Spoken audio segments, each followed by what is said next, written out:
I'd like to call the Plan Commission meeting to order on Tuesday, April 23rd, 2024 at 5:30 PM. Roll call, Harv. Here. Champeau. Here. Onazard. Here. Kane. Here. Bell. Here. Gretzmacher is trying to connect. Berto is here. Is there a motion to approve the agenda as presented? I'll make that motion. Motion by Bell, Second. second by Kane. All those in favor respond with an aye. Aye. Opposed, carried. Approval of the March 26th, 2024 meeting minutes. Any comments, corrections?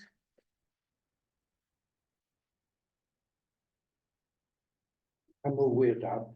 Second. Motion by Kane, second by Bell. All those in favor respond with an aye. Aye. Opposed, carried. Comments, correspondence, and concerns from the public. Is there anybody joining us tonight or zooming in that would like to address the Plan Commission?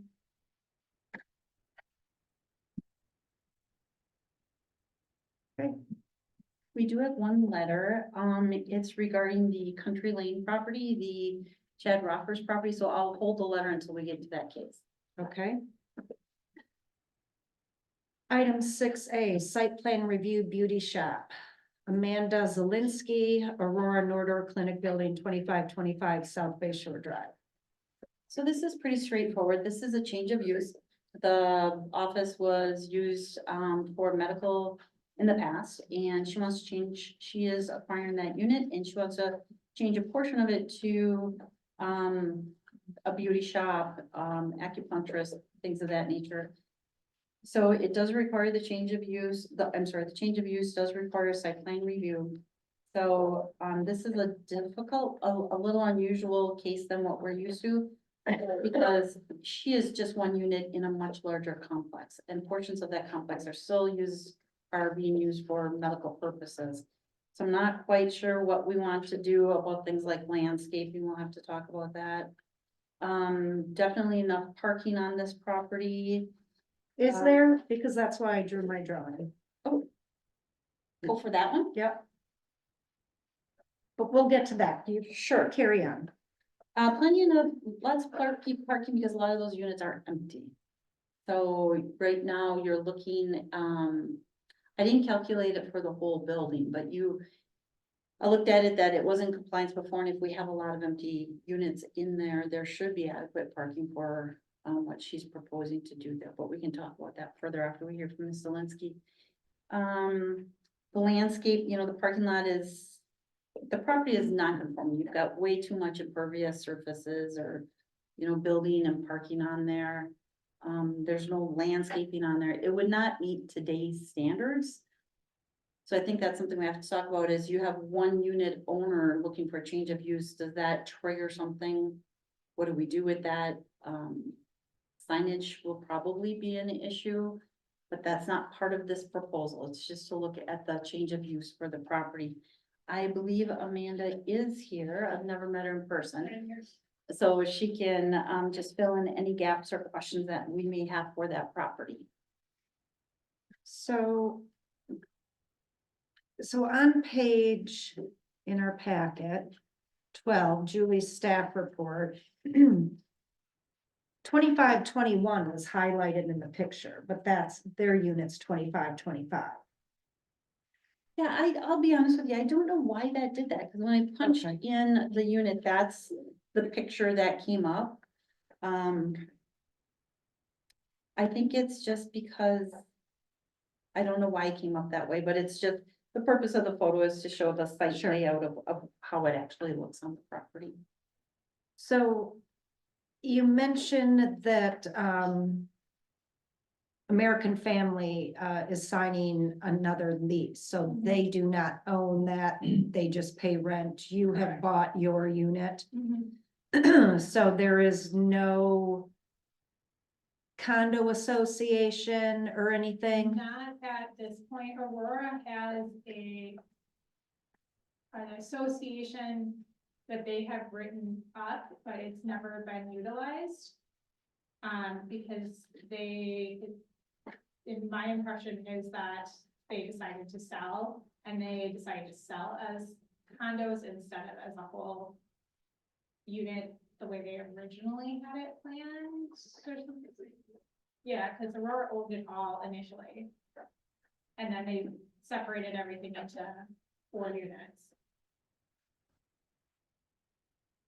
Okay, so the, I was just trying to get a different feel, a feel for the building and then what was written here. So that is the building that was in our packet with the addresses. Okay. And then it talks about different rooms and where is American Family Insurance? So the unit I'm purchasing has 5 rooms in it. And those were where the different rooms are. Okay, Is that your question? American Family has 2 of those rooms currently. so Within her unit. within your unit, so they are Yeah, over here? That's not a great depiction of. yeah. I Well, mean, because it just showed blocks on the GIS map. okay, so yeah, so if you're looking at Aurora, it kind of makes like a U shape.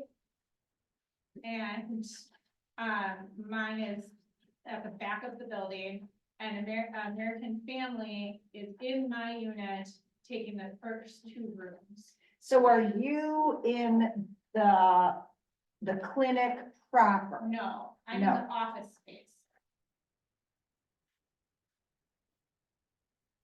The unit furthest back from the road, so the old clinic was But- closest to the yeah. road. It's that, and that's the Right. largest unit. And then Kathleen Arnold is the chiropractor, she's in the middle unit. And then I'm supposed to purchase that back unit. I can't figure it out. I don't And then have- whole I don't unit is have- upstairs. I had the pictures and because according to the GIS map, 2525 is that front portion. Is the lower left portion of the building, but you're saying that. Mind if I walk up and look Please at do. that with you? Mhm. Keep in mind that the GIS is just gonna draw squares from any condo association, so it's not gonna reflect reality. So here's the. Thank you. I mean, you can draw up there if you like. Oh, man, I don't know that my drawing skills would be any better.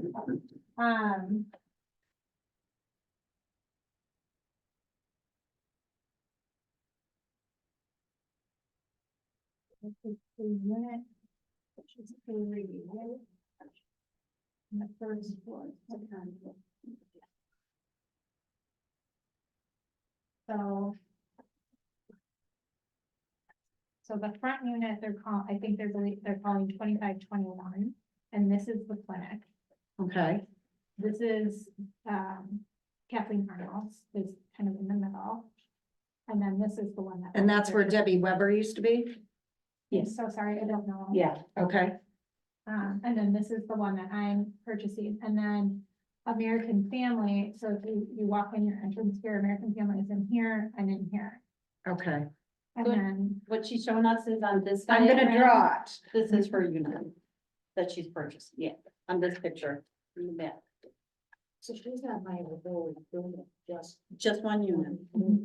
But she has- Is in your unit? yes, So they're gonna be renting from you. yes, but they have been renting in that unit for the last 10 years. Well, they have. Yes. Yeah. That's one of the reasons, like, I was kind of confused by some of the requirements with this was because I'm not actually changing what's. Like, yes, I'm going in there, but it's been a rental unit for the last 10 years through Aurora. So, But we don't look at rental or not rental, 'cause we Okay. can't regulate the ownership like that. We look at the land use, was it? okay, The ordinance lists certain uses, Mm-hmm. and anytime you're jumping a category in there, that's considered. a yeah, change of- okay, So you were buying unit 3, correct. okay. And is the entrance in the parking lot? You walk to the Dr. right? Arnold? Yes. I'm sorry, what was that? If you go on the entrance from the building, Mhm. do you make a right to go to your living? So the parking lot, yeah, so the parking lot, like you pull in and you face the building. Yes. And then, yes, my unit is far right, Okay. And that's at the very back. yes. Okay.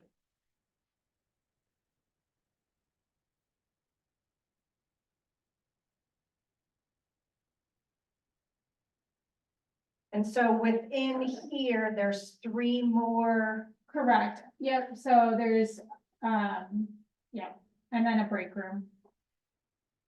Okay. Now I know where everything's at. Okay. Okay.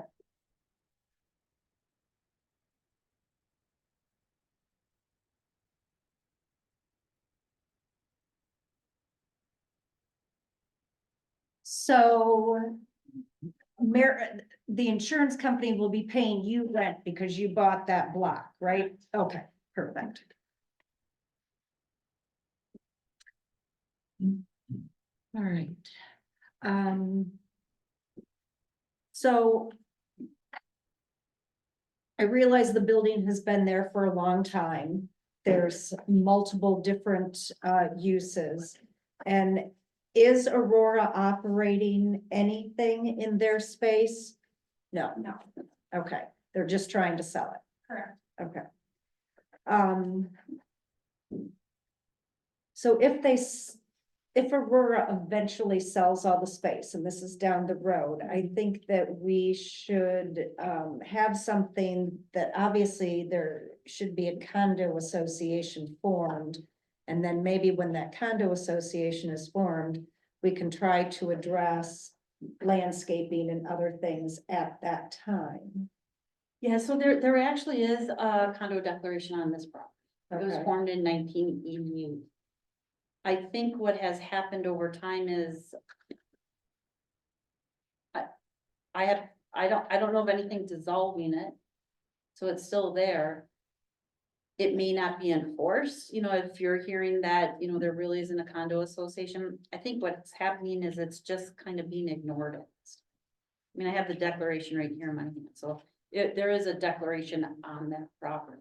So could we go to Aurora and say, you own still part of the building? What? We could, my contact at Aurora is actually the gentleman who is responsible for selling the property, or selling the units. But I can ask him about that and say, look, we had this one, but you've got to do something with the property. We have to do something, because it's a very non-conforming situation when you look at how much land is covered in asphalt and buildings. No parking, no landscaping. The striping, I think, is pretty much gone. It should be resurfaced. We do have a parking plan that was approved for that property. No, when you pull in there, you're not following that because it's just so worn and dated. So my concern about the parking is I think you had said, or somebody said somewhere that there were 37 spaces. I can actually tell you what was approved. I believe it's more than. I thought that was.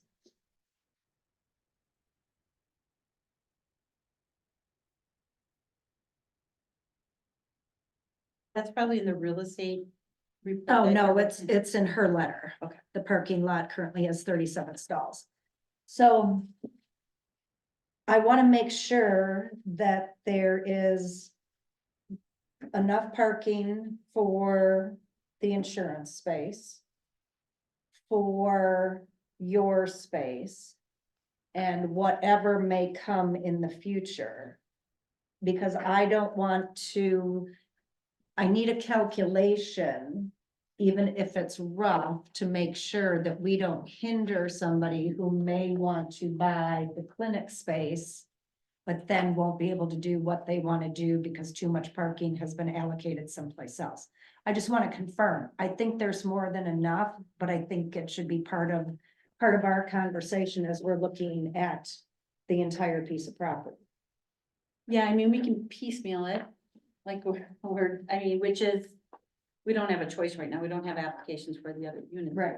But overall, from a planning perspective, we need at some point to sit and look at that whole property. So, I think that's down the line when I have that conversation with the gentleman that I work with from Aurora. It's not really, I don't think Mr. Linsky's No. responsibility, but I can definitely contact him. That's what the plan commission wants, and begin to work on something like that.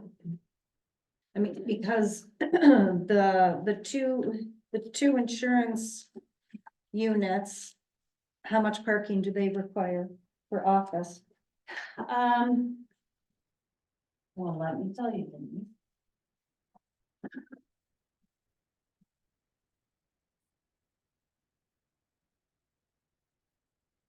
Denise. You know, and this is only those areas, you know, there's the employee matter, they don't have the employees they used to have out there, I think. But then there is, we have to look at just that area that is available to the public. Which we don't know because everything has changed out there over time. Parking space requirement for an office is.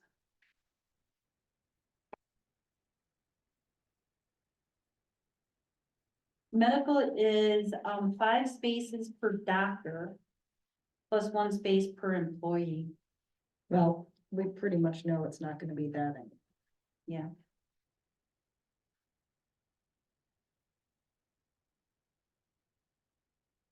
So where do we have?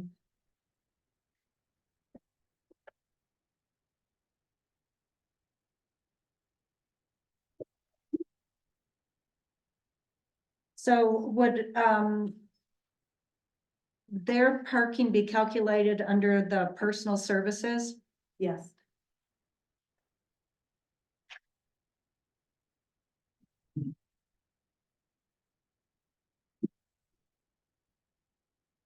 So just for everyone's benefit, that personal services is 1 space per employee for the work shift with the largest number of employees and 1.5 space for every chair or customer service location in a barbershop, nail salon, tanning salon, hair salon, or beauty parlor.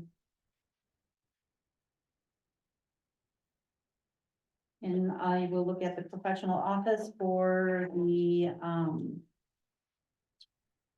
insurance company.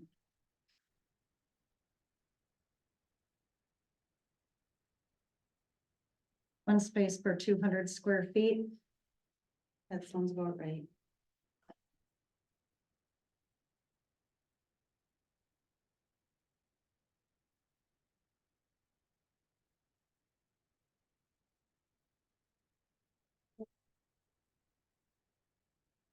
And I can't blow this up big enough to read it, to see if there's any dimensions on here on that space.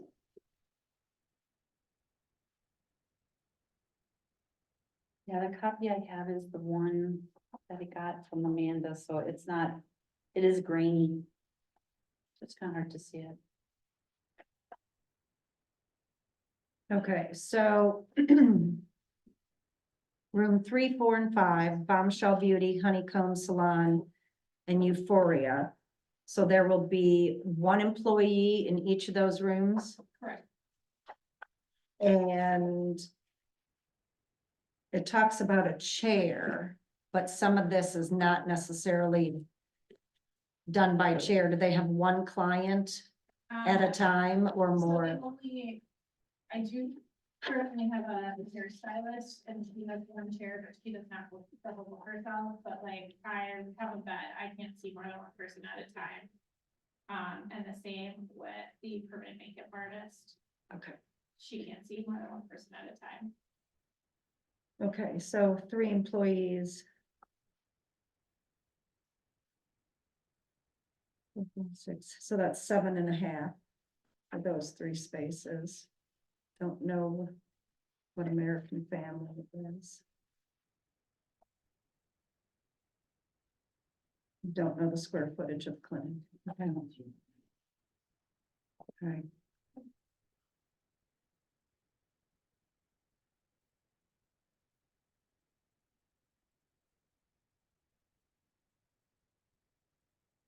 Other than that, than clarifying everything, knowing what, where everything is, asking my questions about the parking. Just trying to follow through in the future. Yeah, I mean, we have to do something overall because it is looking kind of rough out there. That's something to deal with the overall, who's ever in charge of the entire. And would they be allowed if they had 3 separate owners to not have a condo association?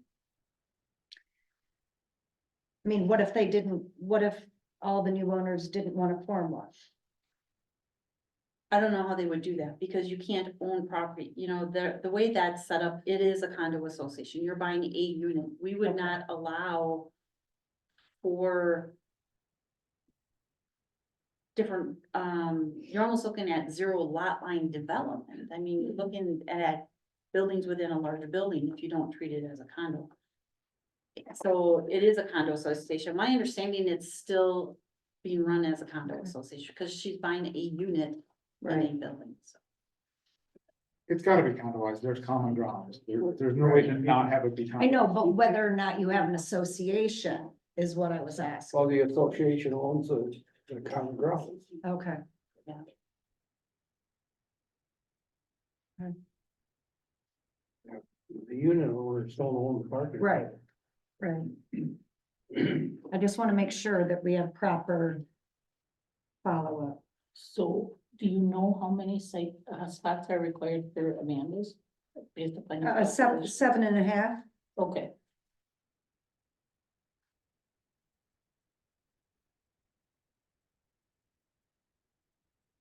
Don't know the clinic and don't know the American Family, but we can get that in the future. I understand the importance of stating that for the record here, but I also think it's important to point out that when we put such requirements on pre-existing buildings, especially parking, we do have an unintended consequence of not having existing buildings get reused.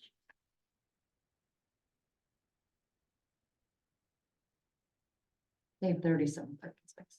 We have way too much parking, way too much asphalt. And they have a lovely multi-mode trail in the front that they could connect to when they do their landscaping and all that, but I also do agree that something needs to be done with landscaping on there because it's just not acceptable. Yes. They're not gonna be landing helicopters in the front yard anymore. Right. So they can put some other stuff there. Yeah, that's why I was so sparse in the beginning. So do you think it's appropriate that we ask for some striping to be done, at least for the portion of Amanda's project? I personally don't at this point, Okay. because we're just asking to stripe something that's possibly gonna change when we look at the master plan. Okay. Right. At what point does she have to come back and take care of it?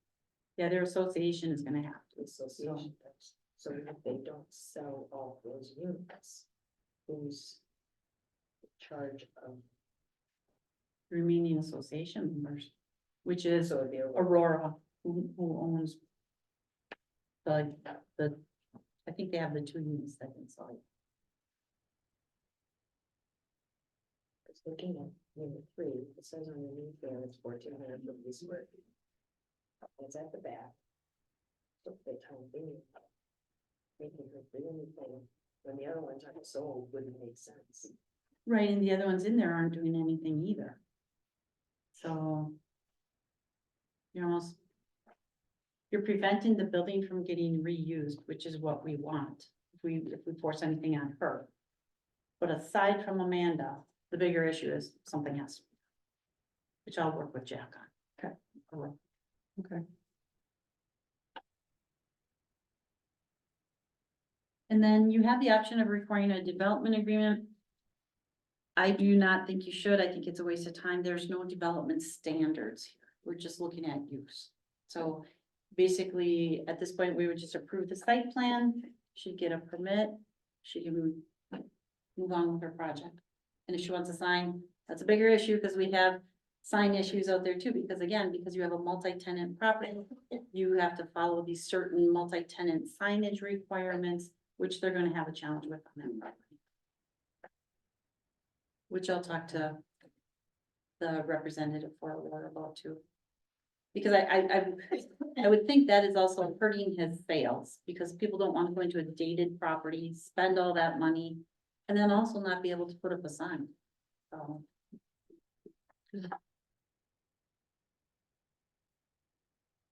Any other comments or questions? Is there a motion to approve the site plan? I'll make that motion. Motion by Bell, I second the motion. second by Shampo. Any further discussion? All those in favor respond with an eye. Aye. Opposed, motion carried. So the site plan and the change of use are for Amanda are approved, right? Yes. Okay. Welcome to Sister Bay. Good luck. So with the next one, is Rachel here yet? She's not, okay, she had some swimming lessons, she wasn't sure, I told her we would skip it and come back to it. She wasn't here for the aquatics facility discussion. Okay. 6C, sign review, Northern Door Children's Center capital campaign sign. Okay, you've read the report, what they're looking at doing is, a 4x8, I talked to her after the report went out, a 4x8, not a thermometer, but a speedometer. Which would show their progress in their campaign. And as you see, they do want to leave it up there longer than we would allow, because they're trying to raise the funding, it's gonna take more than the 48, 7 days or 48 days that we would allow. What size did you say again? 4x8. Is what she thought, she wrote me and told me she thought it would be a 4x8 speedometer. Just not that big, 32 square feet. Yeah, that's too Sheet big. of plywood. Yeah, I That's mean, too big. usually when you see the thermometers, they're very tall, they're very big, so. When she said 4x8, I'm like, that's less than what you normally see for fundraising sign. No, it's usually 24 square feet max. Well, we have a requirement that's 24 square feet. I'm just saying, usually when you see the fundraising thermometers, they're tall, and we don't address it in. So we can put whatever limits we want on there, but they're looking for approval to keep that up longer than the interim or temporary time that we would and I see, Mr. Harper, are you gonna speak on behalf of the childcare center? Oh, I'm sorry, you were going like that, I thought it was me.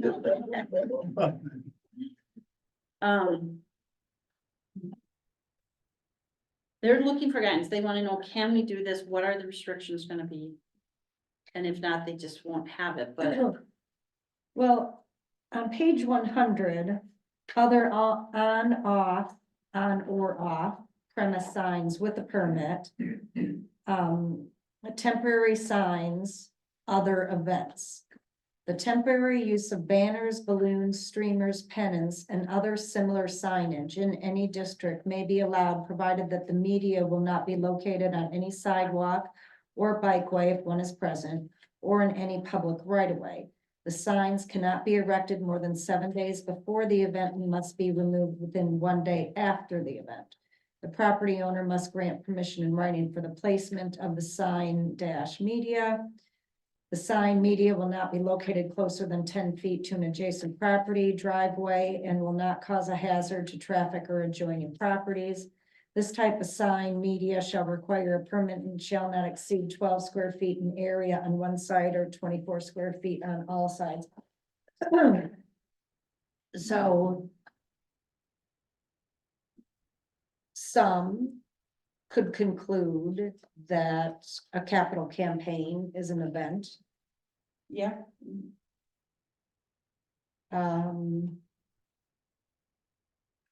It lasts longer.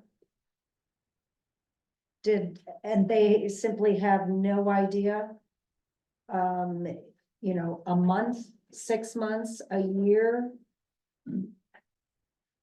No, my understanding is they don't, at this time, they don't have those details. They wanna know what would we allow, and they would comply with it.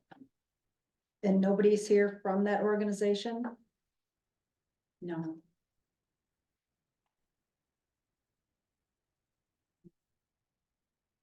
I mean, we can say 24 square feet, we can say, you get it. So the code says 7 days before an event.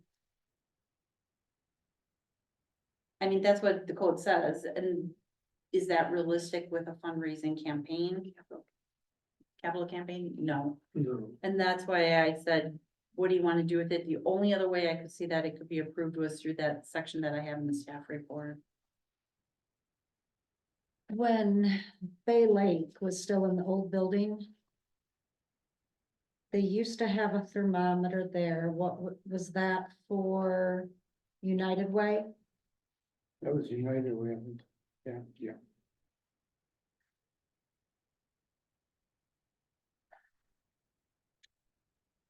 So let's make a note for a future plan commission meeting to amend the sign code for nonprofit capital campaigns. And address that.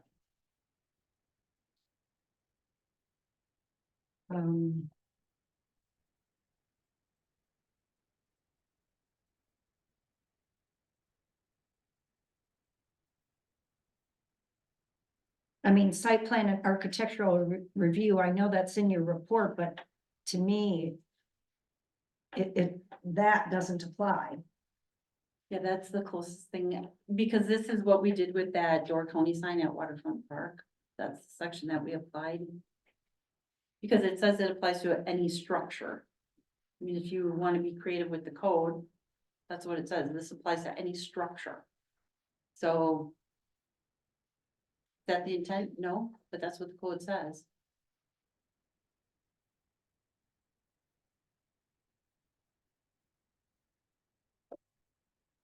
I'd feel better about doing it under temporary signs, other events. I don't, I don't know where they plan on placing it. It would be nice if they had somebody here. You know, I honestly believe they haven't thought that far. They're just saying, can we even do this? What would you allow us to do? Well, then maybe they need to come back to next month's meeting and talk to us. With some kind of plan. Okay, so instead of us telling them, we'd like to see what they propose and then we would. Right, but it's, whatever they do is not gonna, it will not be larger than 24 square feet. And you need time frame. Yeah, you the keep it timeframe. up, and where they might want to place And the it. location of Cause it, they're gonna want it visible. right, I would imagine it's gonna be facing 57, so. right. 24 square feet, one side or both sides? We would consider both sides one side. No, it's usually in the code, it says shall not exceed 12 square feet in area on one side or 24 square feet on all sides. It's always duplicated. So you're saying Yeah, 12 square feet for the sign. It's actual square footage, not. I don't think 12 is enough. I think 24 is too much. But I think we should tell them and see what they can come up with and come back next month. Yeah. But for sure, no more than 24 is what they can propose, preferably something a little smaller. Let's see what it looks like. They need to put in general, I think we'd be open to it, is what I'm hearing for consensus, we just need more specifics. Correct. Yeah. And especially then if we would have conversation on amending the code to address this in the future. Okay. All right, item 6D, parking and driveway plan review, Historical Society in 1211. Okay, so if you go to the staff reports, we have that shown on page 33. So as you know, we approved, 1211, having a parking or sharing a parking lot with the Historical Society. And they had to come have an agreement with the Historical Society, which they have now. But when reviewing that, I realized that we actually have an easement out there and they can move that parking lot over. That's not an issue to avoid that easement. The problem is the Historical Society wanted to have a driveway coming out of that parking lot wrapping around to the barn. Well, that driveway ends up being on our easement. So, before we had approved everything, I just wanted to run it past you to make sure you're okay with this, because that driveway should remain gravel in case we ever have to access that easement. We would not want an asphalt driveway out there. Or we could tell them, no, they just can't put their driveway on our easement. I don't know if we'll ever use the easement, and that's why I'm saying. Do we have an issue with it? What are our concerns? Because in my mind, a gravel driveway leaving the parking lot, wrapping down by the barn. Is not harmful, because at least if we ever have to access our easement, we can get in there without tearing up asphalt. And I guess I say that because I do view them as a partner. We've made a lot of, given them a lot of approvals, I think, because they are a nonprofit historical society. On park property, the property that's owned for park and rec. I don't see the agreement, though. The agreement's not in our packet. Because you guys didn't ask for the agreement to come. I did. I've never seen the agreement between 1211 and the Historical Society. That's what I was gonna ask also. Yeah, Do so we have something signed? we do. So I did check the minutes and I thought the minutes said that the agreement just had to be submitted to me, I thought, is what it read.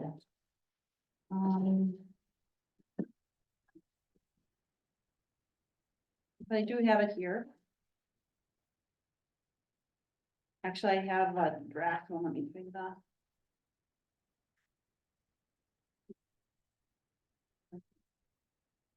Have it, just bear with me.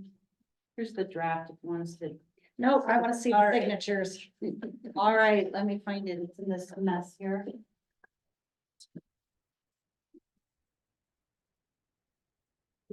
Carl, by any chance, do you have it? You don't, I have. Can you bring it up here and share it with us, please, Carl? Thank you. So you don't have to look if he has it. Yeah, it's somewhere here. I dropped one off to Julie You earlier. can but- start, hand it to Laurel and make its way around the table. So is this the easement you're concerned about here? Let me see. So this is 30 feet. So the easement comes around like this. And this can be pushed back to be 30 feet, no problem, but this falls right on top of the easement. So it's not. And they do not want access out here to 57, do they? No, No. nobody wants access. No, not you, no. The historic. Historic. Oh, yeah, no, they don't want access No. either. They want it just to go back to to Fieldcrest. Yeah, it would To be. their drive. There's so much parking back here and yet here's where the bulk of the buildings are. Yeah, but this is where you're gonna need so the barn is where you're gonna have your gathering spaces and your event spaces. If you remember that building has big rooms in it for gathering. So they do wanna have the large parking lots closer to the barn.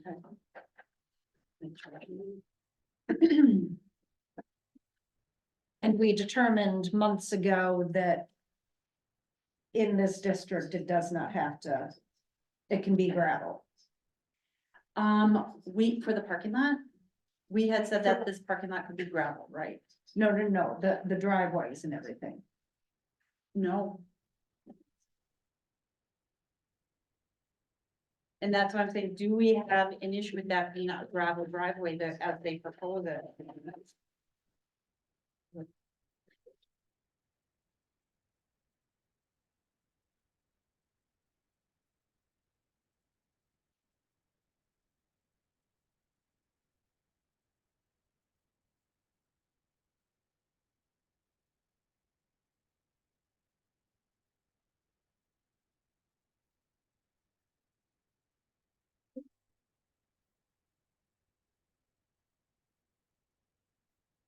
Is that gonna be under park or is that gonna be under parking? It's under parking and it's gonna be on my foot at 76.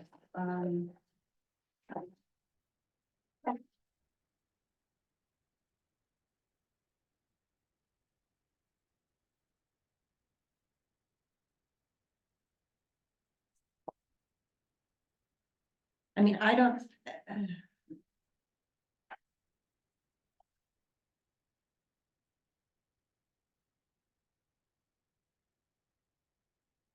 Okay.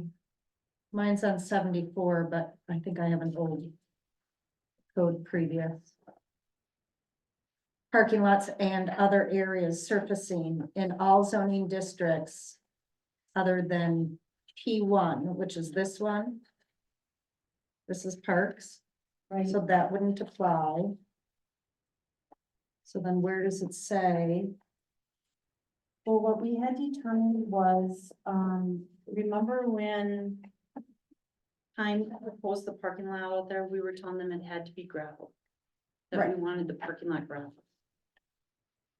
Right, and that's what I was asking you, that in parks it can be gravel, and you said no. Because the plan commission told them it had to be. And then we later changed our mind and said, no, it could be gravel. Because we had a 3/4 majority vote.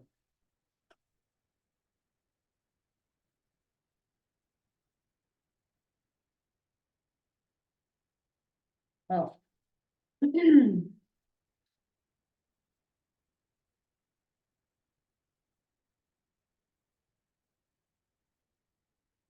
There's a thing here that says,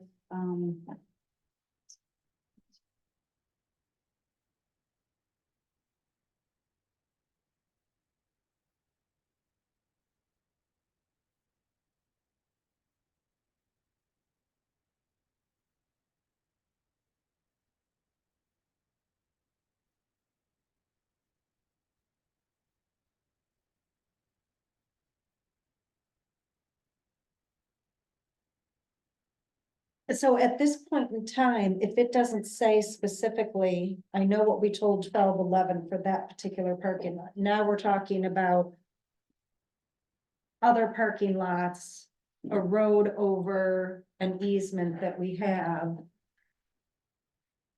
I'm not comfortable saying that that's okay if it says in the code that it has to be asphalt or concrete. So unless we want to have that conversation and make an amendment to the code in the P1 district or the Historical Society, I think we have to have that conversation. do we mind if the driveway is on the easement? Well, that brings up my next question. Do you know why we have that easement? Have we had it for I mean, what year did we buy that property? I don't remember that, anything about that I easement. think it said 2011. Yeah, it's 2011 is when we secured it. And it was The easement? the easement. Because the property we've had for a lot longer. I'm sorry, the easement was secured in 2011. And the purpose was, if I remember right, for a future lift station. That's a lift station that Mike was concerned about possibly being out there. So when the property was turned over to the Historical Society, that was imposed. So we would use that easement instead of coming right down the highway to the corner if we wanted to extend sewer and water and go down Fieldcrest? That makes no sense, It right? makes no sense because Time 11 has a septic system. Right. All those properties out there have septic systems, so I know when Carl and I. I know, but in the future, when sewer and water comes down 57, if we want to take it up Fieldcrest, connect it, loop it, like, That's what the thought was. Okay, but why would we go along that property and loop it instead of bringing it to the intersection of Fieldcrest and 57? Why would we jog it? I have no idea why they did that. My guess was rather than go down a road and up a road, cut across, and then the property owners comes down. Unless it had to do with elevation. It was something with elevation and it was something with gravity. So it could be gravity fed, so Yeah. we, I think we need utilities to weigh in on that. yep, that needs to go to utilities. Megan has, well, I asked Megan about it and she said she's not aware of any plans for one out there. She said, well, we don't have any plans to put one out there, but we don't want to give up an easement either. Right. And I actually found this because we were looking at the trail, right? How is the trail route gonna go? Because the Parks Committee has talked about extending that trail south to Country Lane. And this area is a little congested, it's hard to do it, so we were looking at existing easements and that's where we found that.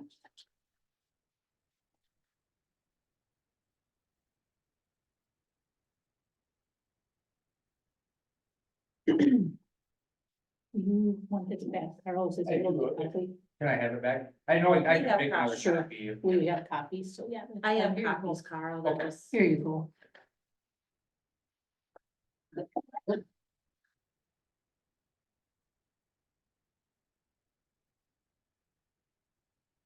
So we're still okay with the parking lot the way it is, right? Has to be 30 feet off the property line, so they avoid our easement, but other than that, nothing has changed there, is my understanding.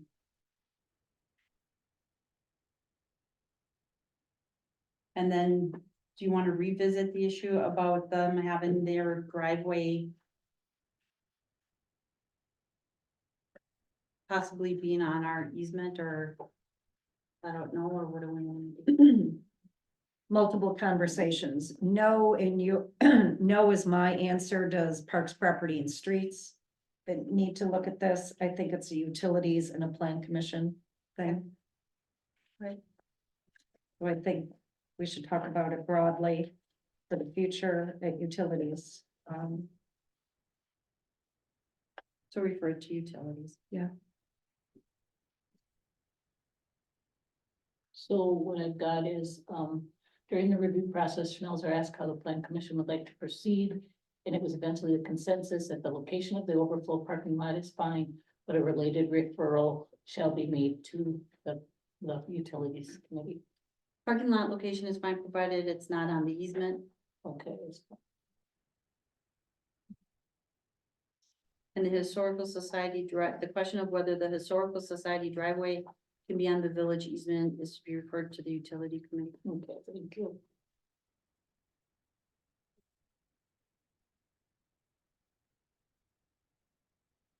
You got something, Mitch? Just thinking, Okay. that, so the driveway is gonna be gravel? All the way up to the parking lot? They propose gravel, yes. Okay, and I understand probably why. But I can see 1211 using this parking lot a lot more often than the Historical Society. And it's a long gravel driveway, and the first thing that happens there is upkeep on it. Winter, people driving fast out of the parking lot because they've had a good time possibly. Dust, noise, when you got gravel driveways. Can I say something? We agreed with this historical society that when they, if they were to do their drive, that we would gate that when we use it, so people don't go out that way through their property. Okay. So they don't have that traffic going that way.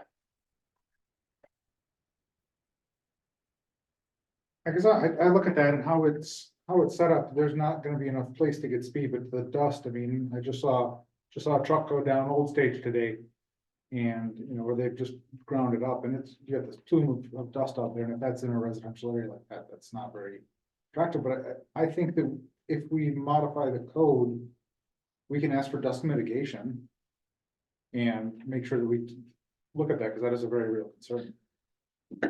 Right, and with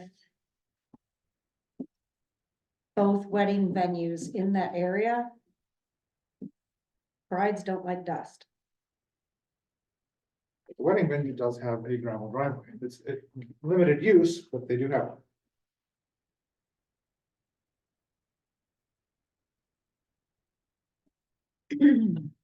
Okay, so, do you want a motion on that or consensus? Go ahead and say what you have to say. I was gonna say Rachel's here, so if we want to go back up, but I. But we're not done here. That's why I was asking, or do you want consensus or a motion on this? So. Read that again, Janelle. Okay. During the review process, Schnauzer asked how the plan commission would like to proceed with respect to this issue. And it was eventually the consensus that the location of the overflow parking lot is fine, provided it's not created over the village's easement. But the question of whether the historical society's easement should be moved shall be referred to the utilities committee. No, historical society's driveway Old driveway, okay. on the village easement. So if we allow this gravel parking lot.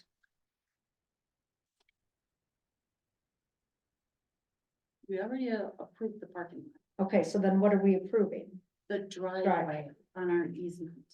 Would we allow this driveway to come off this parking lot and be on our easement?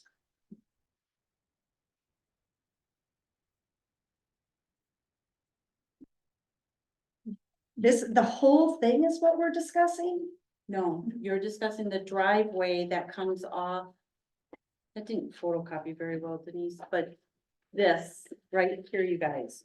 There's a driveway, it's hard to see it on your plan, it comes out here, Right, That's that's what I following said, our the whole thing. pretty much until it bends down towards the south. No, no. I would want. That's why I would want to see what the utilities have to say about it, We need to hear from utilities on this. you know. I mean, and I don't know why, Because. you don't need that now, right? I don't, that's all part of the Historical Society's master plan for long-term, what they wanna do. I'm more just concerned about making sure if we move that parking lot 30 feet to cover, to not be on the easement, that is okay.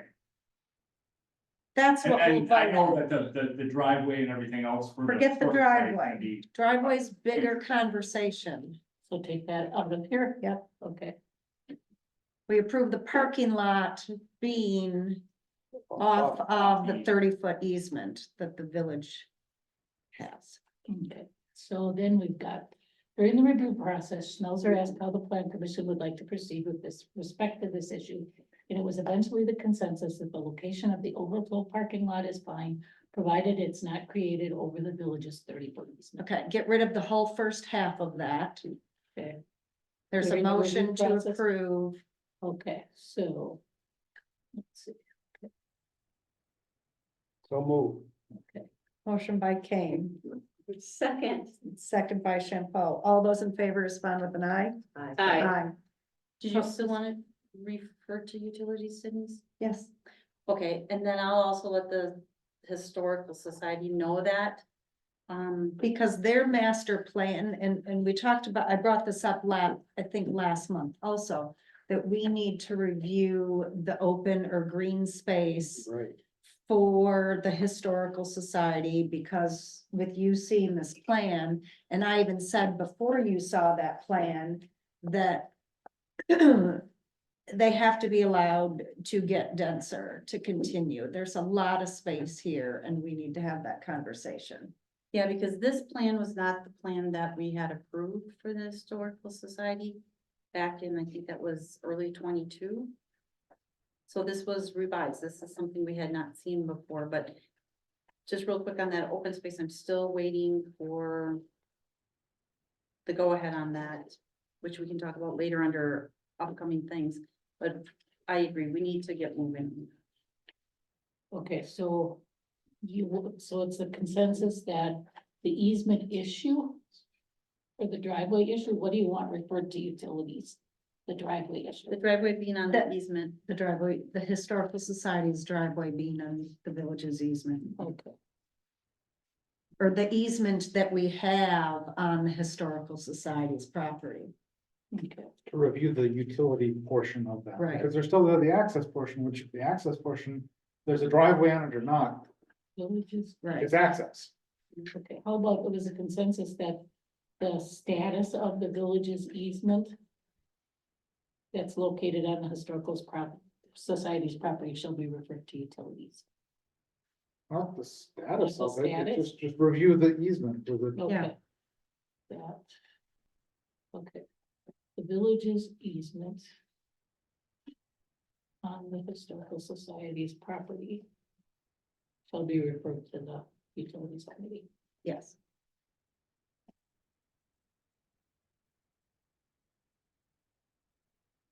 Okay, we're gonna go back to 6B driveway access aquatics facility, Highway 57. okay, so you have, the staff report. This is a follow-up to, a site plan review that we had started earlier for the new aquatics facility. And we had a question on the driveway, so this is a follow-up on there. I did talk to the DOT, you can see what they have recommended here. I've spoken with the developer. She indicates she would still like to proceed with her access as it was shown on the site plan. And when the village decides to build the road, at that time, she would move her access and access off the new road. So doesn't this conversation also have to do with a following agenda item? Yes, So I don't know that I can make a determination until we further on down the agenda, we talk about the bigger picture here, because I have lots of questions, a lot of concerns and a few problems. okay. The reason why they were separated is because the plan commission had told her to come in off the access for that new road. So at that time, we had, I think, acknowledged that there would be a road access there, and we told her to come in off of that, so, yeah, we can delay this to the other part of the agenda or move that portion out. If you want to discuss them together. What page is that up? It is page.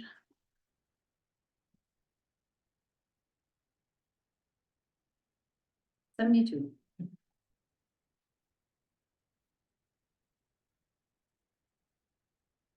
Okay, so then we're gonna move forward to item 6J, future road planning.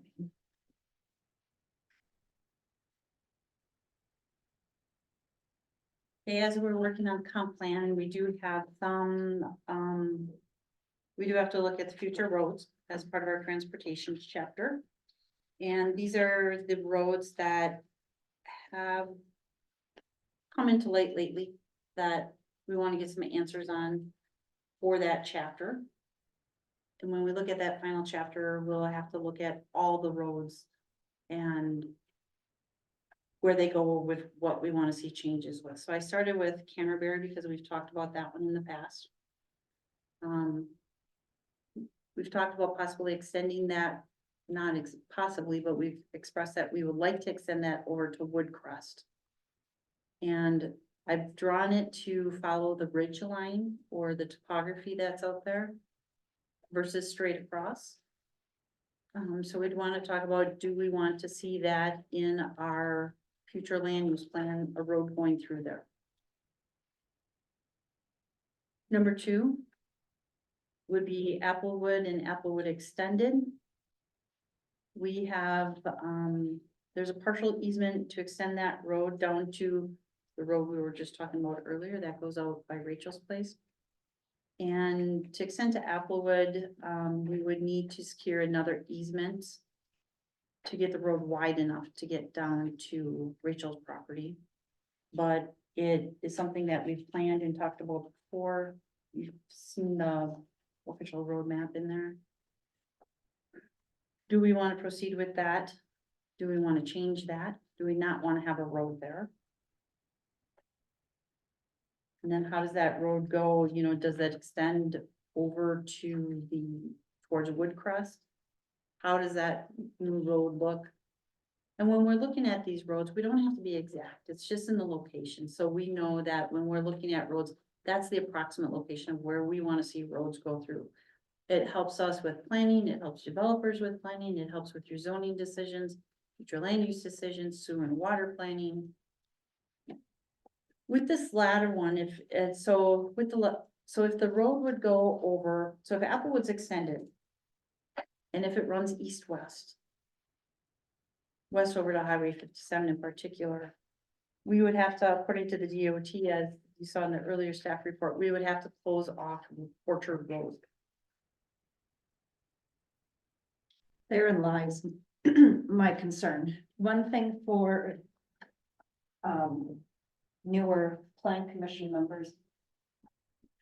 I'll draw it, you can tell me if I'm wrong. When it comes to road planning on the official road map, it just means that let's say there's a 40-acre parcel, okay? And you want an access road here, this is leading somewhere, and then this is leading somewhere. That doesn't mean that that road has to be any certain way. A developer could put a road in there like that if they wanted. They could put a straight road in there. It could go like this. So it's really only what we're trying to plot out are the connection points. Those are the most important, not what's going on in the interior of the road. Correct? Right. Right, because the landowner can, you know, if they want to pay extra money and have that curve and spin, let them do it. I think it was about 10 years ago, we heard people go on about phantom roads. Plan commission.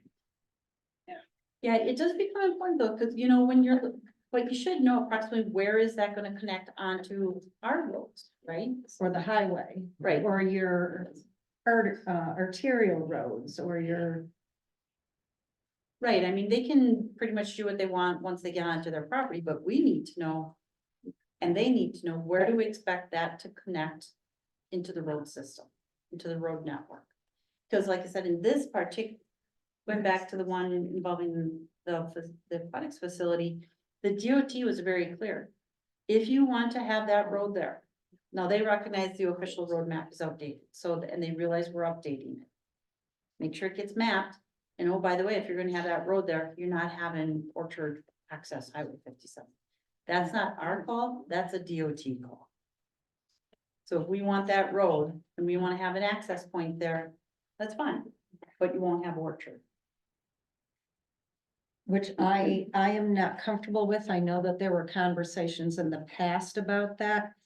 So if we're looking at page 73, where it shows that, Applewood extension to Rachel's property and then going out to Highway 57, which would be this, correct? Yep, that's Okay. So what I'm wondering is if we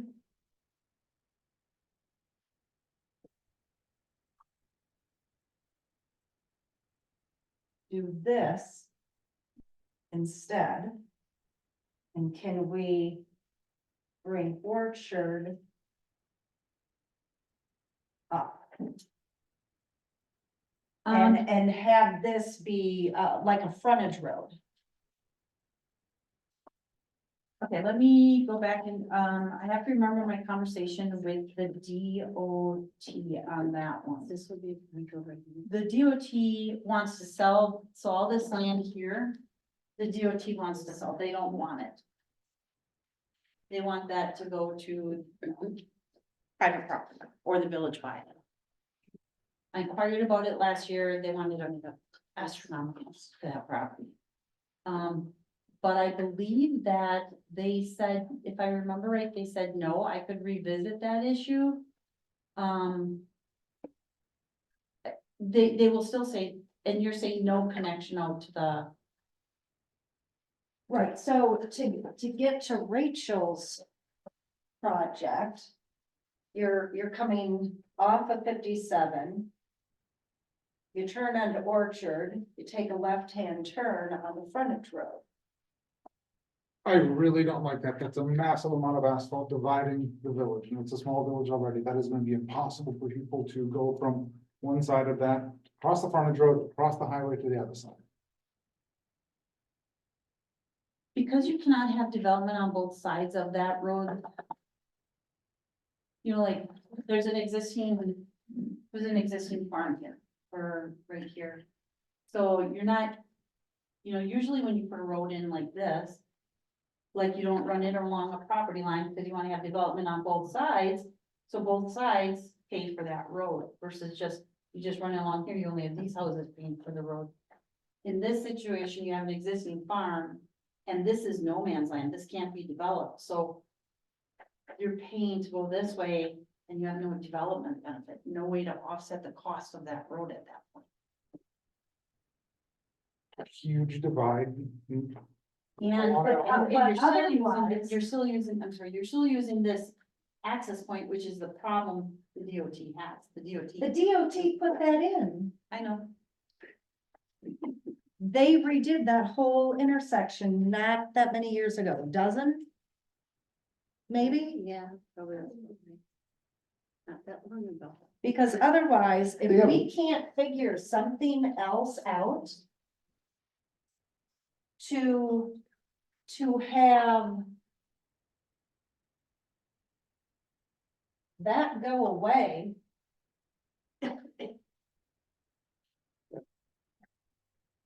Everybody on Orchard is having to go down, Flint Ridge out to 57 to come around. Yeah, that's. My understanding is the people out there don't mind that, they like that. They do? No. No, I wouldn't say that. I think Jerry Aaron's, who lives down there, I think he had sent an email. Did he just send it to me or did he send it to everybody? I haven't seen it, Okay, although I didn't see it yesterday. no, this was a Oh, while ago. He said that he would be okay with it, but he's right on the corner of Flint Ridge and Orchard. I just think that's really bad planning. If we can come up with something else. And so either you're gonna have to go down 57 up Flint Ridge to get to, I don't know, is Chris Hex? Is he the first house or the second house? Second. Okay, you know, not very far down the road.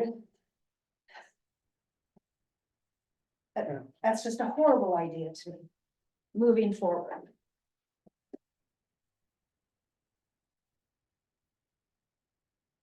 That's why I was thinking if you had a short frontage road that basically went from Orchard, which was kind of like there before, when the patio was there, before the Dudleys bought it. And it would just go up to the Devley property and Rachel's property, and then the road would go to Woodcrest there. To quantify this, you're talking about 5 parcels that would have some impact on us. So it's gonna be the people between Flint Ridge and 57. Because anybody that's on Flint Ridge is gonna go up Flint Ridge, and that's gonna be roughly the same distance exiting out to 57. Right? Did you pull up the map and count the houses? I drew a polygon. Okay, And part of, there's 8 over there, but there's like the Hadinas on there, and that's actually gonna access from 57. There's a right of way parcel on there. And there's another parcel that wasn't named on there, so.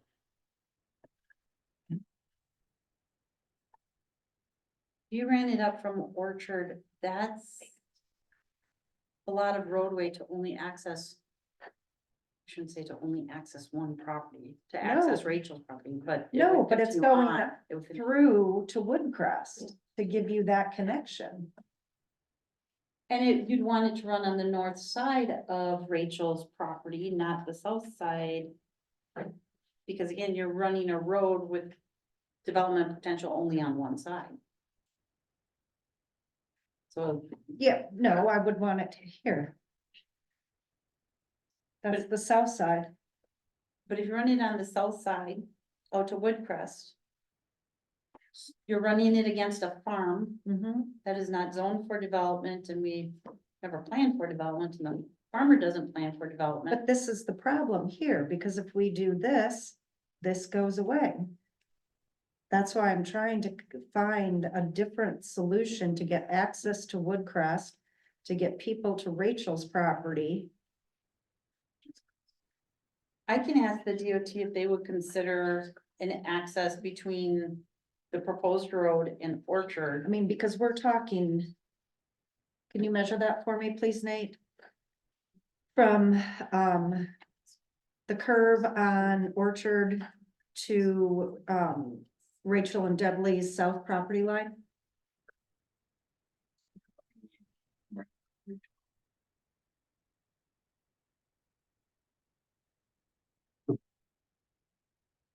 Boundary between Dudley's, the patio in there.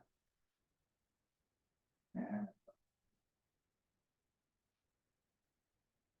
the measuring tool, structure spitting out negative numbers. Oh, yeah.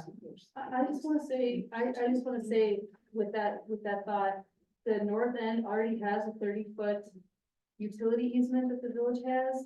I would be completely changing my plans if I were to also have to grant a 30-foot easement on the south. There would be no reason then for the one on the north, in my opinion. Okay, so that right now is a private easement that I don't have control over anyway. And so I would be giving up an additional 30 feet if that easement, if the private property owner that has the access to that easement doesn't relinquish it. Who has a private easement there? Dudley and, what's the other what is it? Barbara Hall. Barbara Hall. It's 300 feet from curve where it curves on Orchard to that.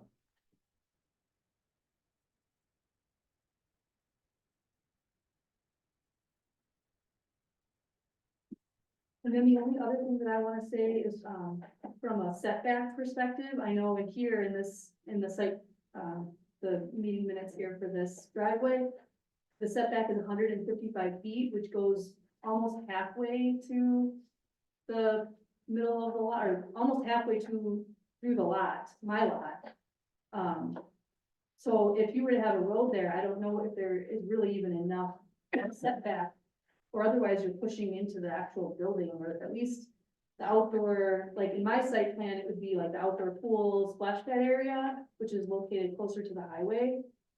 If there's a road that's coming in there, based on this setback, I don't think that I would have enough space to even have any of that. Is it only 150 feet off the highway? If this was a frontage road, that would be smaller, correct? Setback. Yeah, he's saying if we build the road, she has to be 150 feet off the outside edge of the right turn lane.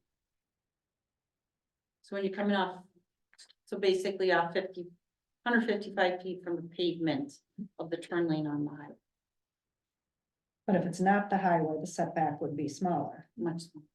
much smaller. I guess when we initially put the site plan together, it was essentially based off of the map, the current road map. And, you know, we wanted to work within those boundaries. And so I guess this is sort of changing my perspective on where I have to go with this project. If this plan or thoughts about where the roads are gonna be is completely different. And that's a little scary for me, just with how far I've gotten into this, that to think about having to completely flip or change where things are located would definitely set me back. Yes, ma'am. I'm Mary Devley. We actually, that triangle that you said, you asked the DOT and it was too much, we purchased that from them less than a month ago. Okay. So that where you're proposing the road going through from the patio to the highway is all that property.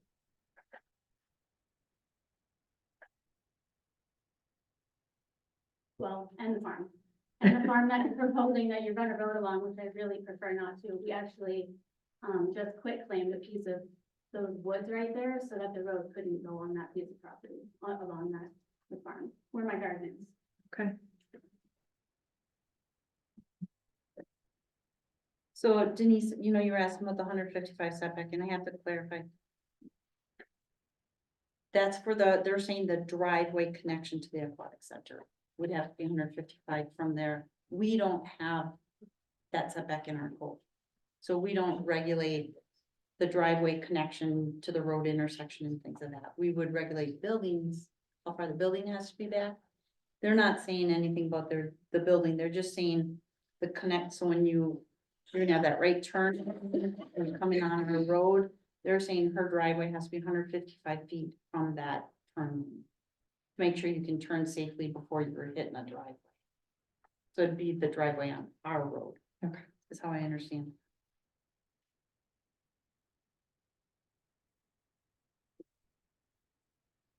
So Mary is saying that now you have acquired that property. You are not in favor of that. Well, I also own the patio, so in order, I mean, right now it's technically highway access. If we shut down Orchard, I would have to also have people coming to my business from Flint Ridge, which I prefer not to have to do. And people that stay at my motel, they say it's less than a mile to the beach. Now they have to go a half mile to the road and around. Oh, so you would be in favor of an alternative because you do not want Orchard shut down because you would have no highway access. Correct, but I also don't want Applewood going along my property either. I would like it on the north side of Rachel's property. Can't have both. The DOT has said we can't have both. Right. Unless we do a private drive, and there is no village road.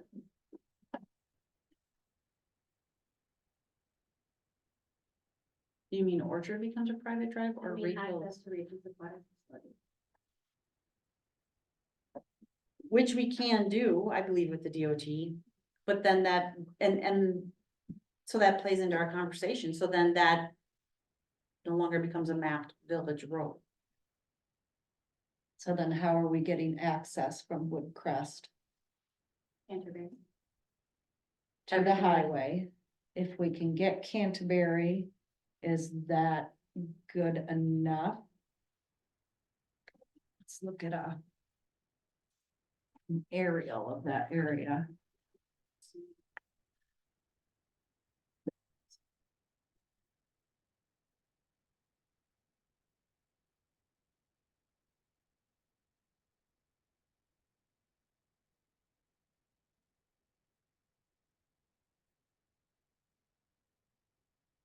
And the reason why that you drew the connection from Woodcrest to Canterbury the way that you did is, first of all, it was the ridge, so it was the highest point in that property.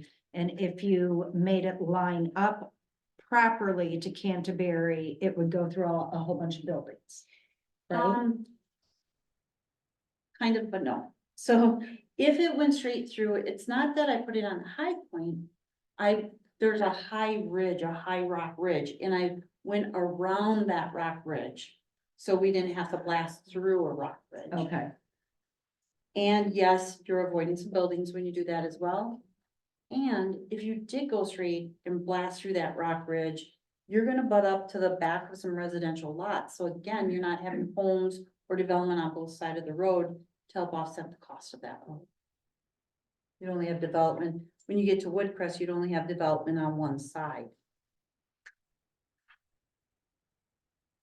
But by turning it down, we can get lots on both sides of the road or what the developer.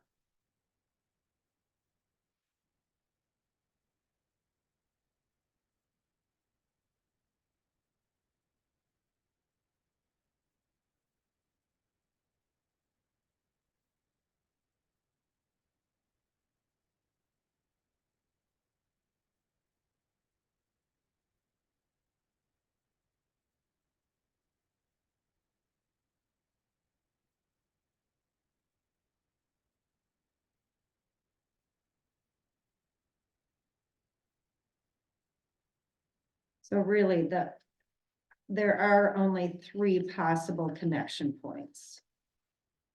From Woodcrest, hooking up with Canterbury out to the highway. The north side of Rachel's property. Or the south side of Rachel's property. That's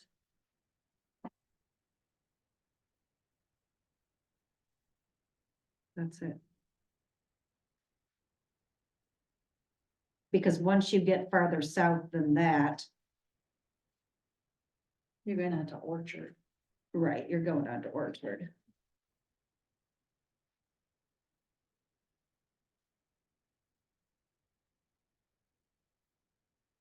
I think what will happen is if you only have the access to Canterbury, if it gets too congested, people are just gonna go south on Woodcrest over to Flint Ridge over to 57. Unless they're going down.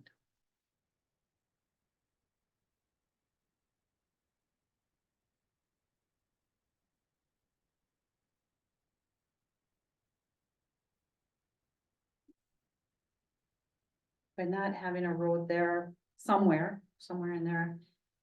It's gonna limit development because I mean, how many, let's say that all develops into single family lots. The question becomes, how much development can you put onto one intersection near a curve? Which is Canterbury. I think what would happen is if we only plan for the one road, we would probably, anybody that wants to develop would probably have to have like a traffic impact analysis or something to make sure they're not overloading that intersection. Right, as of now, without any development on all of the whole property, it works. We're here to predict the future, or at least plan for it. For 20 years. And This look how goes much we way changed. beyond 20 years. And I mean, look how much we changed in. 20 Right. years. So there has to be for the future a second access.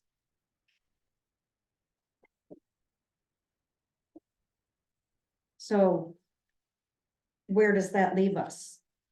No great solutions. Somebody's going to be unhappy. So we don't have to make a decision on the road planning tonight. We can continue it. Yeah, but I think Rachel, I was gonna say, so let me keep going. So as far as Rachel's property goes, I think that, I can inquire to the DOT. What about this alternative situation where it just becomes a private drive? Not saying that's what would ever be approved, because we have to figure out how to get out to the highway. But what if it were just a private driveway? What is the impact on Orchard? I think the DOT would be okay with all that, but I'd want to check that out for Rachel's sake anyway. And I wouldn't mind talking to some of the property owners out there to see what their thoughts are on how to get over to Highway 57. and I know that, Chris Heck, when we had this conversation years ago, before the DOT redid that intersection, that he said that, he was okay with it. I'm trying to remember what he was basing that on. If it was safety or the other access from Woodcrest coming out or something was more important, or what. And I do think it's important, but I don't think that we should be landlocking those people, and as Mary said, how do you get to their business? Yep. Will there be any consideration for the Dean Triangle? I mean, that's gonna be developed at some point. I mean, that's 14 acres. I don't think that's gonna be developed anytime soon. But I'm just thinking, for future, if you're planning that far out, I mean, even if this request doesn't happen tomorrow and Orchard doesn't get shut down tomorrow, I mean, is there, I don't know, I'm just throwing that out Would the there. village want to buy that property? No, I'm just saying, like, from a future road planning perspective, if Orchard, if the best solution is to have a road on the north end of of my property, thus closing Orchard down, well, would there be any future consideration to make a connection just further Okay. south through Paula's property, Gotcha. if that becomes developed in a number of different ways?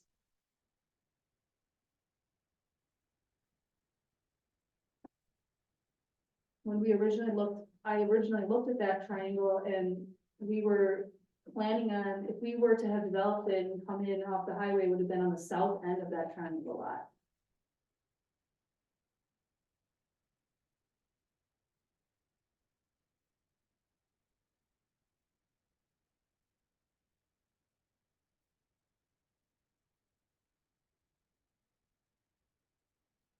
What's the spacing the DOT is gonna ask for in there if we did? I don't know, because they don't. I can't guess their spacing requirements, because there's a lot of factors at play there. The curves, the speed. I think they're looking at all of that. Do they want to close off Orchard only if there's road access, or is it a matter of the number of driveways entering onto 57? My understanding was if we put the new road in, they would want to close off Orchard. So it's a road, not a driveway, because Right. at one home, 10470, they have two driveways going on to 57. And now with this plan, they wouldn't be able to use either of those driveways. They'd have to use the one on the other side of their property, and I'm sure their garage is where their driveway is at some point. Yeah, because they said right in here that the driveway to the north, which is 10470. Would have to come in off the new street. Again, 155 feet in from. Yeah, and if you look at highway the access. property, it looks like their garage is on the opposite side of that lot. It greatly impacts And that's that gonna property. really mess them. It greatly impacts that property.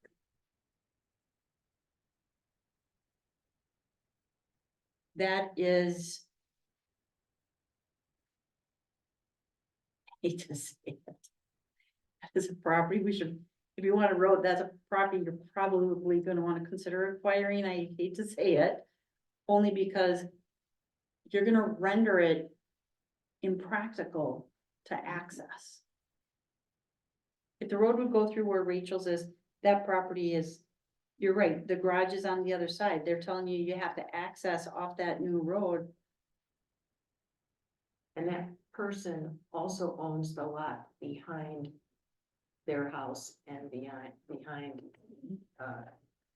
Julius's property. Right. And I do wonder, just for the sake of argument, if 10470 wasn't there and you moved that road up to that point, would you still have to close off Orchard? Because now you've gotten that much further from the Orchard intersection.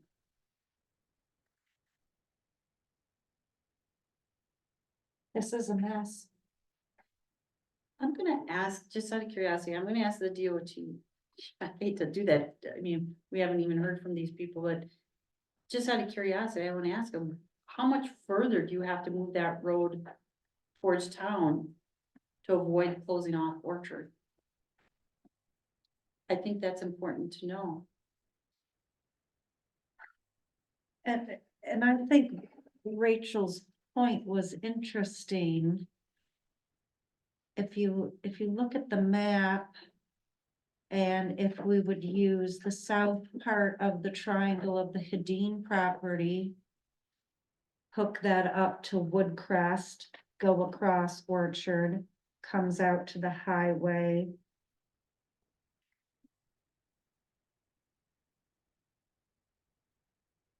That might be a consideration for a future road, and you also have. All right, is that, Just following the property line all the way across to Woodcrest, pardon? following the property line. Yep. When it goes.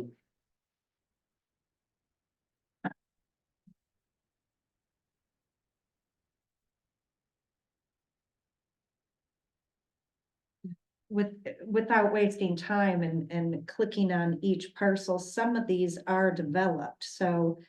Some would probably. Not be developed on both sides of the street. On what, I mean, well.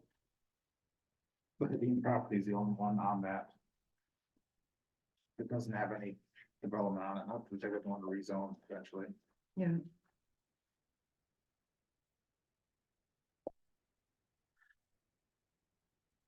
And then not knowing the square footage of, let's say, Chris's property or whatever, because I think that's CS1 there. And you have to have a minimum of 10 acres He's 12 acres there. at 12. But you could, is the concern the road would reduce the size of the lot? No, it's how much of any lot on either side of, if there was a road connection here, would be able to be developed. You know, this is Chris's property. I think this is Fred Johnson's property. There's something here on this property. I don't know what that is. This probably could be developed, this probably could. This probably could, at least a certain depth in.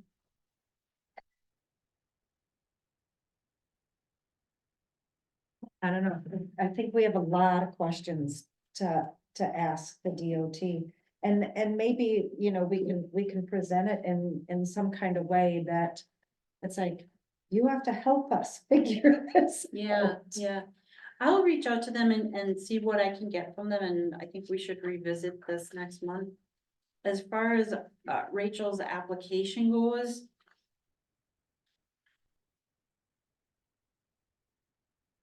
He just said, I don't think we can make a decision yet until we know what to do with that road. I mean, I'm okay with that only because I would rather make sure that it's the right plan, that it's set, that you know what you want, that I know how I'm coming in on that. Or if you think you are so far away from making a decision and you're okay with me moving forward with my current location and building some type of agreement in for future, you know, I don't wanna spend money now that I'm gonna have to change later. Right. And I don't wanna be rushing through this. Well, our comp plan is due this summer, so it's not like we're gonna, like, this is gonna go on forever. We've gotta make some decisions about where we want to see the official roads, where we wanna see that happening, so.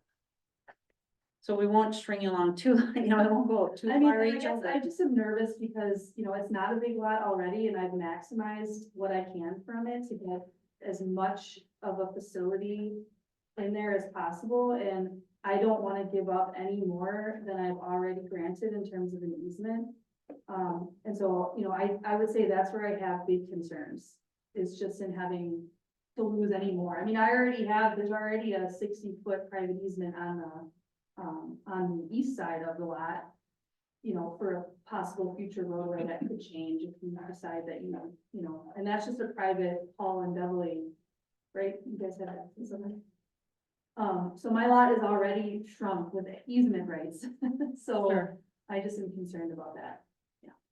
When were you hoping to start this? I mean, how much, are we holding you up right now? Just so we know, if we are, we Well, are, I but think next month I'll have final engineering plans, but, you know, I have concerns that I'll have to repay an engineer if I have to go back and build a road or even start the beginning of a temporary road or something. So, you know, I'm a little bit nervous right now in that regard, but ideally I would be done in a month with the plans stamped and moving forward with, you know, securing my financing and getting it all ready to go. But we still do need Rachel to bring some other things back for us for approval, though. Yeah, well, and that would be part of that, is getting these finalized plans to bring back, so. Miss Mary has. Just one quick question. Yeah. If there were a frontage road proposed, is that at the cost of the village or the cost of the developer? Because before, when we were gonna put the brewery on that property, that's why we shut that idea down, because it was like a 300K, just a little frontage jot over that we just couldn't, it wasn't feasible for us. So if a road is being put in for the sole purpose of one party, they pay for that. road. If the village is putting, and I'm gonna use this as an example, like to extend Canterbury over to Woodcrest. If that is something we feel has to be done for the good of the people, that is typically, I shouldn't say typically, sometimes that is borne by a community. Sometimes it waits until a developer comes along and that drives it. It all depends if we need a road now and there's no developer there, we put it in for the good of the people. And In this situation, And I don't think, let's say if the frontage road was put in, I think if the plan commission's recommendation was to do that to save the orchard connection, I think that the village would foot the bill on that, because it's not just the access to Rachel, it's the whole. yeah, I mean, if you're looking at moving Orchard north and the north easement south to connect to an easement or a new road, but a relocated orchard. You can't make you really can't make the developer pay for that, because you're doing it because you're trying to do proper planning and you're not forcing, they're not driving that change. well, we do have some R2 property behind Rachel's, which is what our easement is. Right now it's landlocked. So that Avonwood connection could benefit us, but that's also like a 300-foot connection that we can't set the bill for either at this time. So I don't know, you know, kind of weighing, am I gonna lose value on my business shutting down Orchard, or am I going to lose value on my R2 property not being able to access it? So I guess in and out. We will continue these very important conversations. Yes, Rachel? And I just, I do have a question, so that the 30-foot easement that I have on the north end that the village has is for utilities, so if you were to, you had mentioned earlier that you would relinquish that and could move it to the south, but can I build, then would I be able to build over that? I mean, it's sewer and water that's coming right to the highway along that line. I mean, as far as I know, I don't think I could just build on it then, You can't just build if there was it. no easement per se. It would Yes. still just be there. You can't build on it, Well, I think what you're asking is if we wanted to put the road on the south end of your property instead of the north. But that's where the connection would be, that's where the easement would be for sewer and water.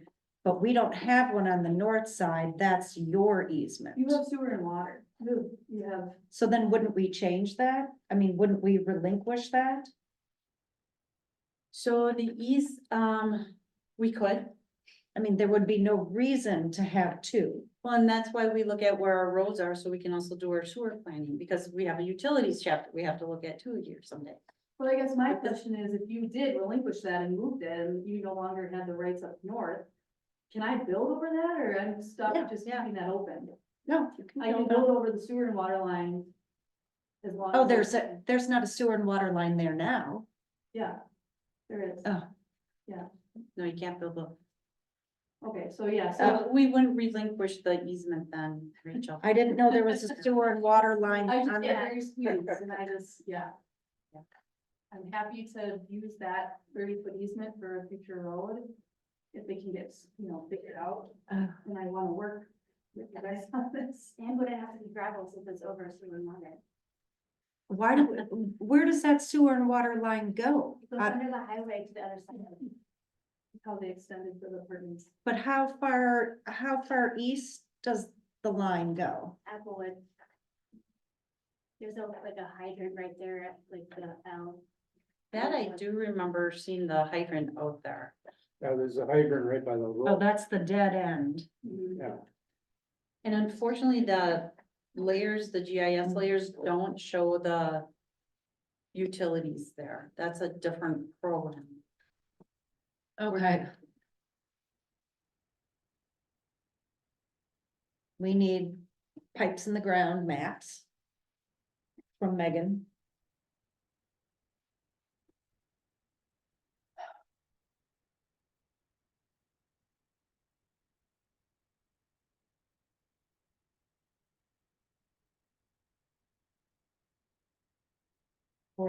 Yeah. Gosh darn it.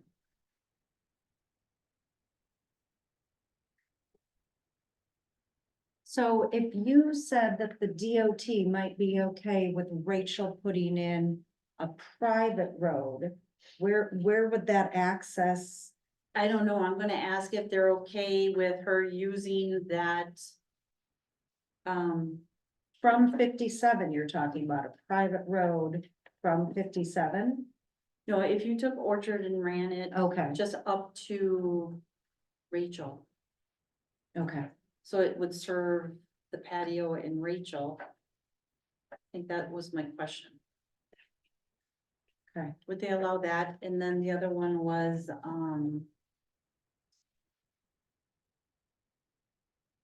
could she, if she didn't, if we didn't have a road and that was just her private driveway, do we have to touch Orchard? Okay, But that doesn't help with our discussion about how Right. do we road plan to 57, right, which is where we want to get people. right. So so my initial request is to pursue a DOT permit for the driveway that we have cited in our current plan. Knowing that you are figuring all of this stuff out, and that if a road were to make final sense up on the north end, that I would eventually remove my driveway and be required to access off of that road. If that's something that can be granted, then I can move forward, I can put the permit together and through the developer agreement, we can, you know, work out what those terms would be, but that is this request.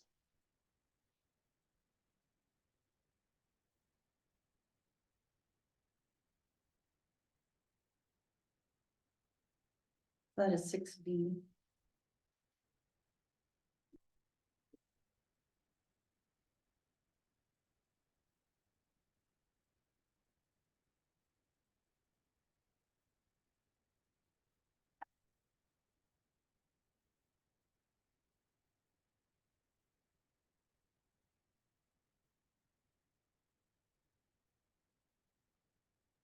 I think if we did that, we'd want that development agreement to not tie us into a road to the north, but just say at any time the village builds a road within certain radius or whatever. You know, whether it's Orchard extended north or whatever. At that point, she would have to remove her highway access and come in off of the new village road.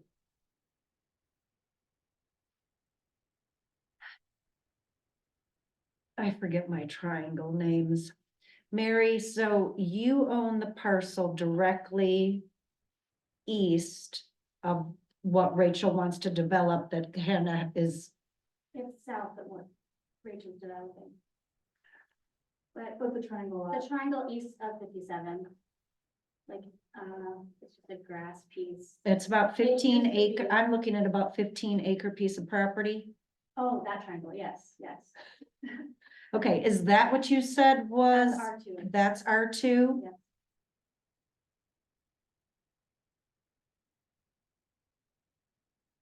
And then the other part, the northern part of, the other part of your triangle, Carol owns.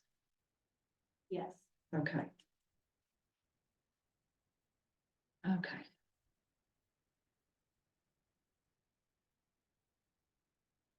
So back to Rachel's question.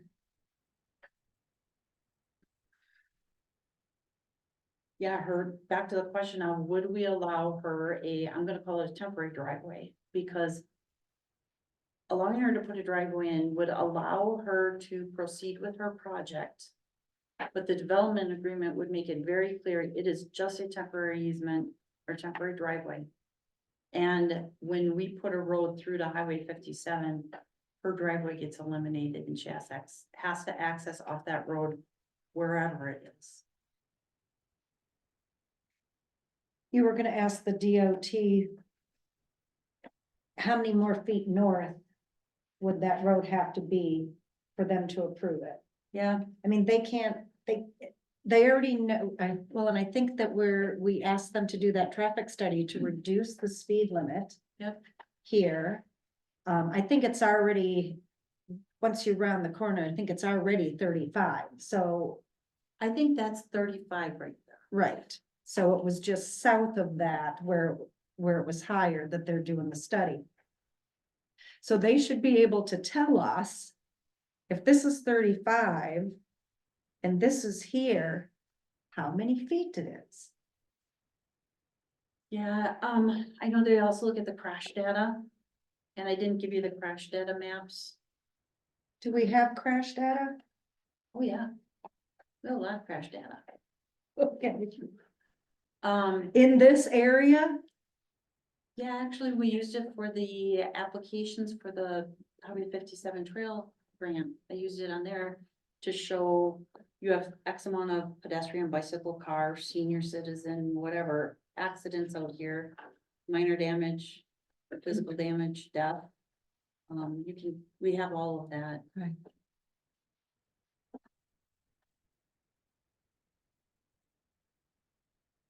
I don't want to hold Rachel up.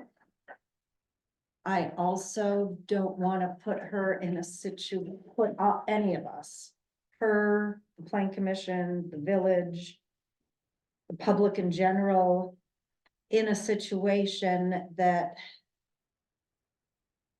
we haven't come to a final determination and now we've granted her that temporary thing and I think we need to delay Rachel a month. to get some more answers from the DOT. We may not have a final answer on what we want to do, but I think we at least have more direction.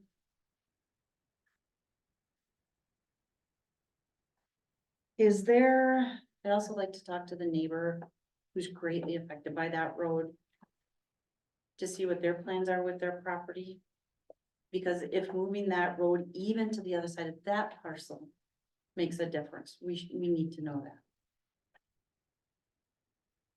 but, right, but if you do that, and if you look at the map, now you're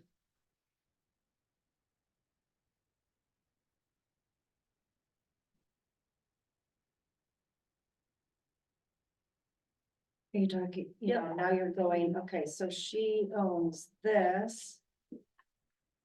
Dudley's own that, Hull, I think, owns that, so then would you, so it's not on the curve, it's more on the straightaway. Yep. But isn't. But then you're, if you do it, well, you wouldn't have to do it on the property line. If that was acquired. Because then now you're dealing with Cherrywood, how many feet away? Yeah, so we'd wanna go straight over to Applewood. And maybe that road comes down as a frontage or straight over to, maybe Oh, they and come then in that could come down and go. Got it. however we wanted it. Okay.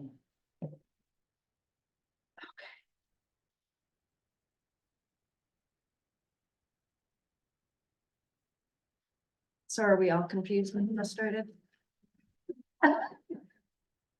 Okay, nice look, Laura. It involves too many properties. Is there anything else that we wanted to have Julie ask anyone, particular property owner, the DOT, the Utilities Committee? I just know that, Valus he is very against having a road behind his property. I think we probably need to do that. Not everyone's gonna be happy Nope. with what we do here, so. Is there a way in this immediate area that,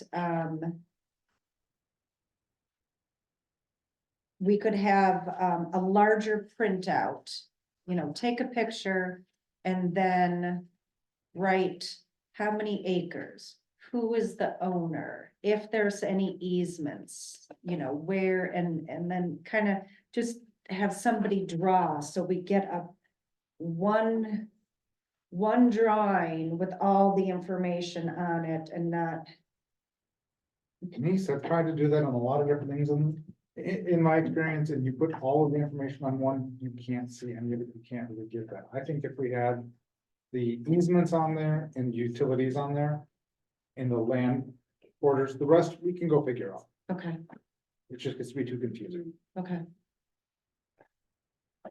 All right, easements and utilities, where are they? Easements are easy, that's on that layer, the utilities are. Okay.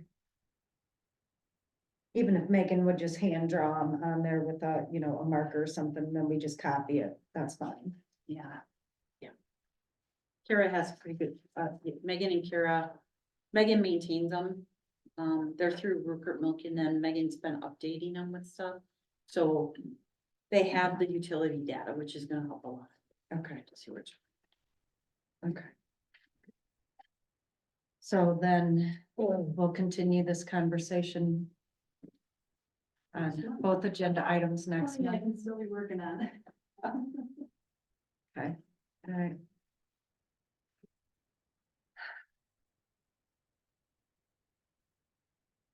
Oh, yeah. I don't know. I gotta jump back and I don't know what page that's on. Go to page 38.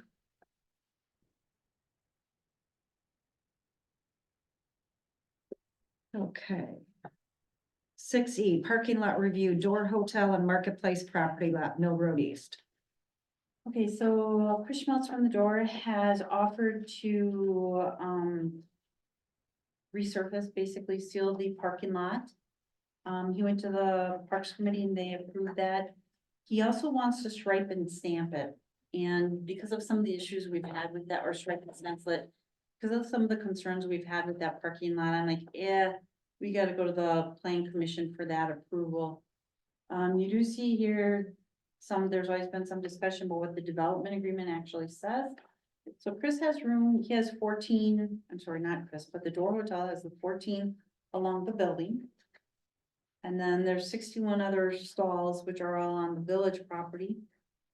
If you look at page 39, you have a snippet of the development agreement, which shows we had,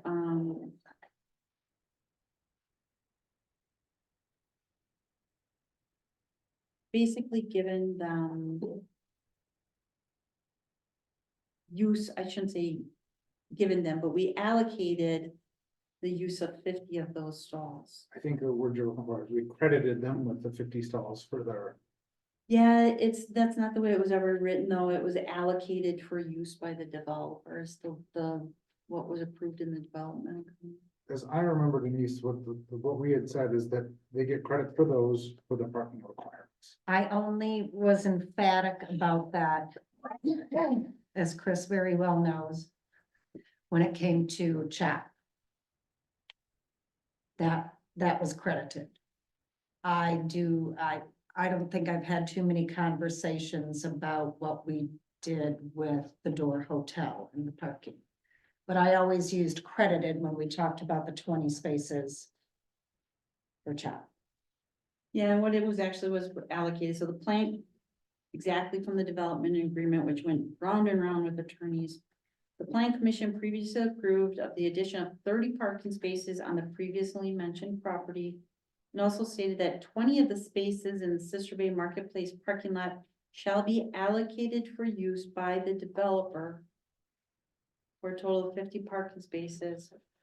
But at the October 29th, 2019 meeting, the determination was made that since 2 more rooms will be added to the hotel, a total of 52 on-site parking spaces will be required. So we need 52. And so question is, like I said, Chris wants to stripe these and stencil them. Chris is here, so I'd like to hear what Chris has to say. If there's other questions on the development agreements, I do have those in front of me. Should we have other questions on the development agreement? I hope. I just didn't know if you were leading us down a path that we should No, be but I figured, you know, privy to. they're gonna start asking questions. I want to be prepared. I'm gonna have those development agreements this time. Because when I don't bring something you ask, when I do, I don't care. So, Something that, I mean, like, that's been hanging over us for a while, Julie, that we're kind of waiting for, I've not received it. Yeah. is that even worth mentioning right now, because it's still something that's just floating out there nebulously. No, I think it's worth asking, you know, Nate had asked me to get a legal opinion from the attorney on how many.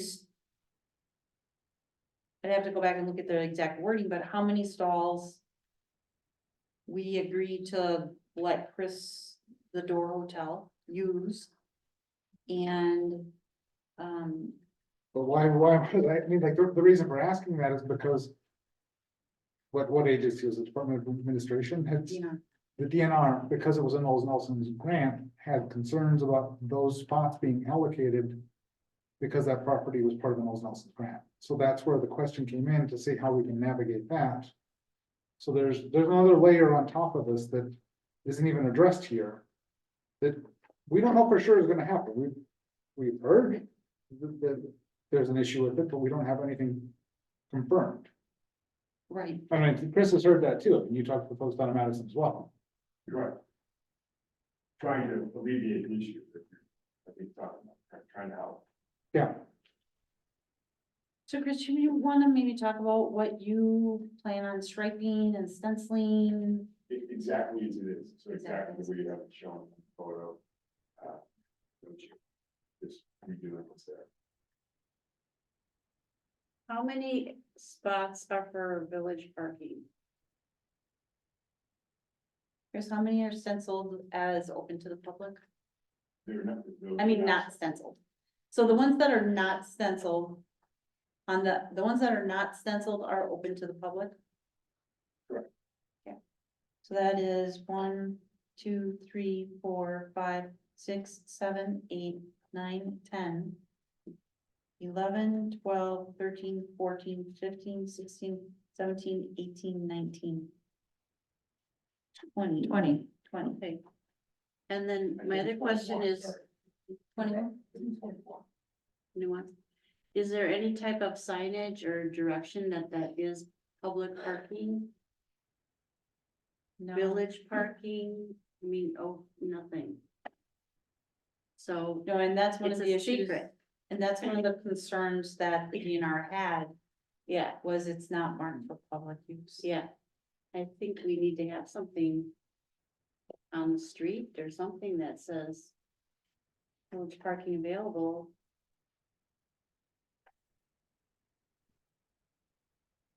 Something. I understand your point. And if the DNR makes us do that, if they have a determination, we will follow their direction on that. I have never not seen, that's not proper grammar. The lot always looks full at the height of the season. True. Yeah. So people are finding it. And I think that Chris is allowed to do his, does it say permit, or what does it say that you stencil, Chris? Just reserve parking? Okay, so it doesn't give the hotel room numbers. Right. Okay, just reserve parking. So if he has enough that he writes that down, so that his guests have a place to park on site, which is, he has to do according to the zoning code. I'm fine with waiting to hear a determination in the future. I don't. Because people use it, they find it. That's how I can. So you're saying let them stencil it right now? Yeah. I would agree, as long as Chris understands that, I mean, this has been floating out there for quite some time. It's still, we don't know what's gonna happen. But if you're comfortable doing it, I would be comfortable with it. I mean, because he has to abide by the code. The plan commission and the board stated that he had to have X amount of parking spaces, 1 per unit on site. He needs to do that. And if the DNR says something different in the future, that's an argument we're gonna have to have. Not necessarily with you. That's not what I meant, Chris. It's gonna be a mess to figure out if that Yeah. happens. So stencil as is. So moved. Second. Motion by Berto, second by Champel. All those in favor respond with an eye. Aye. Opposed, carried. Chris, Yeah, Can I help work on the next version of this? So the conversion would be what we talked about, you know, the last 4 or 5 years now. Doing a conversion from that, at least doing the research to see what's an option. if what's an option? Doing a conversion from moving the parking somewhere else, having a public spot in a different place. Talk to Julie. I have, I just wanted to find you. And if she doesn't want to go there and have that conversation, she says, hell no, then give it up. And I guess what I have said to Julie on that is we need to figure out what it is we're allowed to do on there, because we do have a lot of hooks on that piece of property. Because it did come from the land swap we did, and it gets complicated from there. And that's, I'm just trying to understand what those folks are, and I think it's size and value. Just to be clear, I think what Chris is saying is if he can get pay for public parking elsewhere, swap that for that lot. So we have, If he wants to foot the bill for 20 parking spaces someplace else, bring it to us. If you don't wanna pay for it, don't bring it to me. So Chris has sent me a little information and I did reach out to the DNR saying, I need to talk to you before we go any further with this, because I do want to know the DNR's position on it. And so we're trying to arrange a call before I get back to you on that, Chris. All right, 6F, housing plan review, Chad Roffers, Country Lane. Okay, so there's this goofy thing in the code that says if you're building a home and it's not in a subdivision, your architectural review, has to go through the plan commission. And actually, I believe it says it also needs a development agreement. So I'm gonna look that up real quick just to verify that. So this property, is one of the 3 lots we have approved for the Keith Garrow property. They are doing a barn dominium style building on the property. They're using wood siding to make sure they don't violate the metal siding regulation. They have enough floor area for the residential part of the barn dominium. Originally, there was a concern about the length of the wall because it exceeds the 50 feet, and they did put in, a break in there, as you can see in the plan. So I believe Joe's here, so he'll be able to comment. Joe, oh, you're Chad Rocker. So Chad is the owner, so he can comment. This is also one where we did get a letter from one of the neighbors. So, Can maybe you read that now? Sure. And I think there might be some neighbors here. So this is from George and Arlene Schiestel. We are residents at 10428 Country Lane. We saw the proposal and drawing for the home being discussed at Tuesday night's meeting next to our property. It seems to us that a barn with 4 overhead garage doors and open interior space does not fit well in the city limits of Sister Bay. With all the lovely new homes being built, this one does not fit well in this area. And they didn't give, like I said, they 10428 Country Lane. And that was the only correspondence I had received on this. Well, that. I wrote down after I reviewed this, I'm sorry if I'm stumbling with my words here. Normally, I don't have that problem. Something just doesn't look right to me when I look at this plan. And there's nothing about it being a single family home when that is the smallest portion of this very large building. I don't understand. I just don't understand. Maybe you can tell me why you. Square footage of the house is the same as the garage area. I have some renderings, some color renderings, I don't know, that'll help you guys. You could, sure, you can start with Laurel and she can pass it around. I've had trouble with the concept barn dominium. Can you? I don't know what that means. I When didn't you think of Google a it. Condominium, it's like, we know what that is, but a barn dominium, so if someone else gonna. There's a barn. It's a Barn, another person owns the other barn. My niece actually built one of them, Okay, and it looks on the outside like a garage, but okay. inside they're beautiful. Yeah, so a barndominium, I don't know the legal term. I follow them on Facebook because they are like the new trend in home designs. It's supposed to look like a upscale barn almost. But it's a house. But it's not gonna be used for business. He has said it will not be used as a business. Storage there, like boats. Jack, I mean, they're probably. very tall They're big. garage doors. Jack, can you talk maybe a little bit about what would be stored inside there? Yeah, possibly, a nice sized boat. Your boat? Yeah. There's 2 of these north of Ellison Bay. You can see it from 42. So they're already up here. Well, that's Liberty Grove. That's a whole different ballgame name. Oh, I'm aware. Where are they? So, yeah, on the corner of that. So I just wanna add, it meets all the requirements as a house, it meets all the codes. As a normal, single family residential house. But Chad, this isn't your plan though, It's real close to what we proposed. because when I look at the A3 drawing, it's. Right, because there's supposed to be a deck or Pretty a different. porch or, It's mirrored is what it is.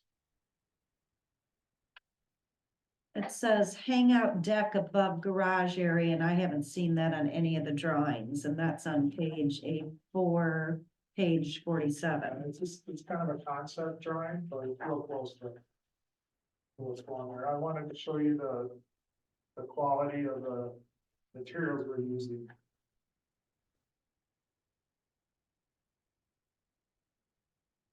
So hangout deck, does that mean a deck going over something, or does it mean place where you're gonna hang out? That's inside the garage.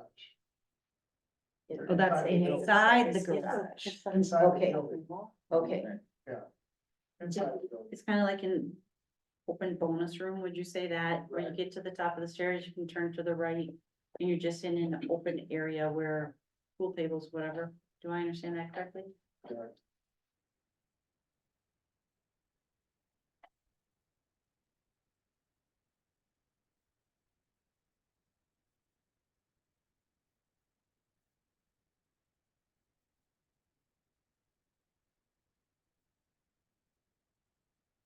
So there's 4 overhead doors, correct? There is, no, there's 5, I think. 5. 1, 2. There's 2 on the west. 1 on the east, 1 on the south, and 1 on the north. And they are not clear glass like this one. They appear to be the solid, like the white hold on We actually do glass on the front. glass on front. Do you have better plans? Because these are the plans that were submitted for approval. It's all, everything out. Okay, because that, the plan commission is supposed to be reviewing the plans, the house plans. So we were told these were your plans, what was submitted to us. That's accurate. This is just a rendering of the materials we plan on using. Okay, so are there plans that show what the home will actually look like in the materials that it will actually use? I don't have anything with me like that. I mean, this is very similar to Okay, what we're proposing. okay, because when we review the home plans, we review the final product, you know, what is the siding, what is the color of the siding, Right. you know, the doors The and stuff. siding's LP. I thought Joe, George did, or I'm sorry, Joel did know, because it, yeah, because originally it was submitted from metal and then he did explain that was changed, so we do have that part. I'm just looking at the doors, because, you know, my understanding was this is, because this is what was submitted, this is what we're reviewing. But it sounds now like it looks more like this, which is a big difference. So we just have to know what we're reviewing, because I think it makes it's it gonna have a different. steel roof, it's gonna have LP siding.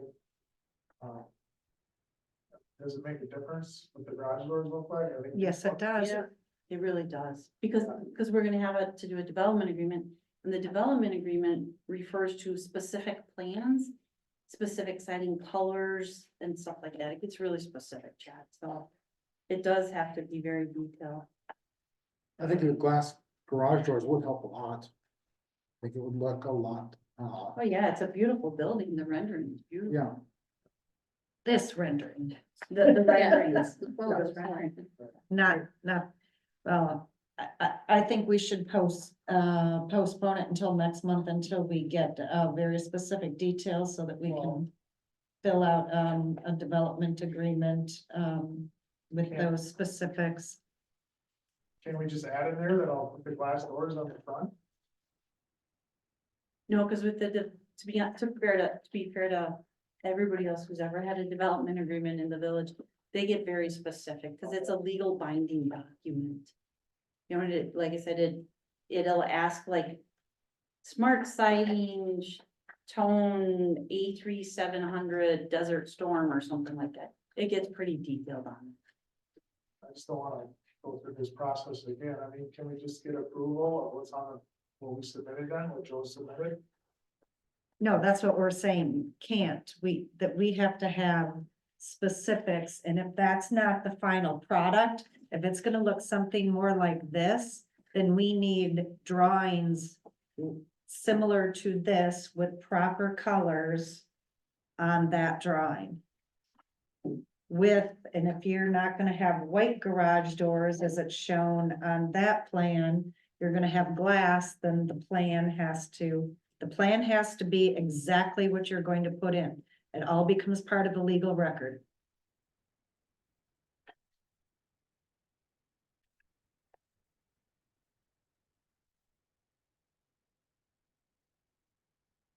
I think, are we kind of leaning though that this is something that we would probably be okay with?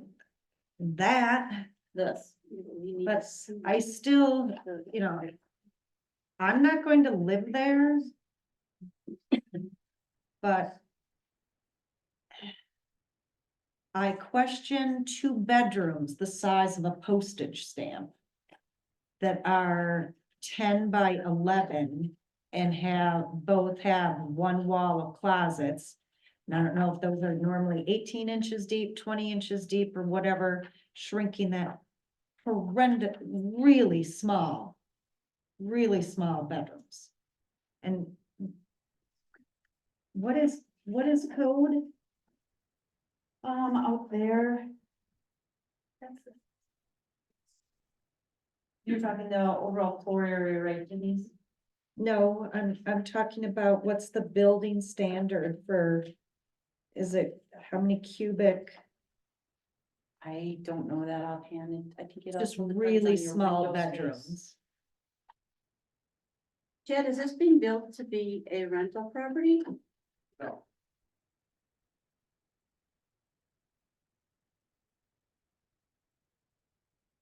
And 5 garage doors, and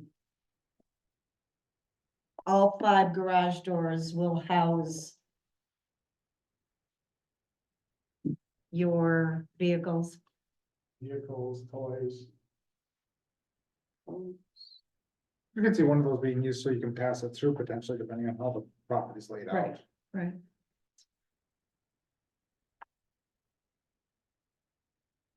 Okay, I'll make a motion that we postpone until the administrator gets final plans that reflect what the plan commission needs to fill out a development agreement. Second. Motion by Berto, second by Bell. All those in favor respond with an aye. Alright. Aye. Opposed? Motion carried. Okay. Agenda item 6G, short-term rental exception, 3rd bedroom, Domecki, 10873 North Spring Road. Okay, so Mr. Demecki purchased a home. Is he here with us tonight? Right here. Okay, thank you. So Mr. Demecki purchased a home, that has 3 bedrooms in it. Only 2 of them were ever permitted by the village. So at some time, over the course of time, who knows? 10 years, 15 years, we don't know, 5 years. One of the bedroom, or I'm sorry. In the basement, a space was converted to a 3rd bedroom. So he purchased it thinking he had 3 bedrooms, file showed only 2. And, you know, I explained to Mr. Demecki, I can't give you approval for that. You have to go to the plan commission. They have to determine whether or not they would authorize that 3rd bedroom to be used to be rented as part of your short-term rental. You have a letter from Mr. Demecki, you have the photos from Mr. Demecki. I have a It's- question for him. Yeah, it's all pretty cut and dry on this one, So is what he's asking for. It is, the 3rd bedroom? yes. in the lower level. Thank you. Just needed to confirm that before I talked about it. Once Mr. Demecki realized that that 3rd bedroom had not been permitted, he did contact the building inspector and did get approval for an egress window. So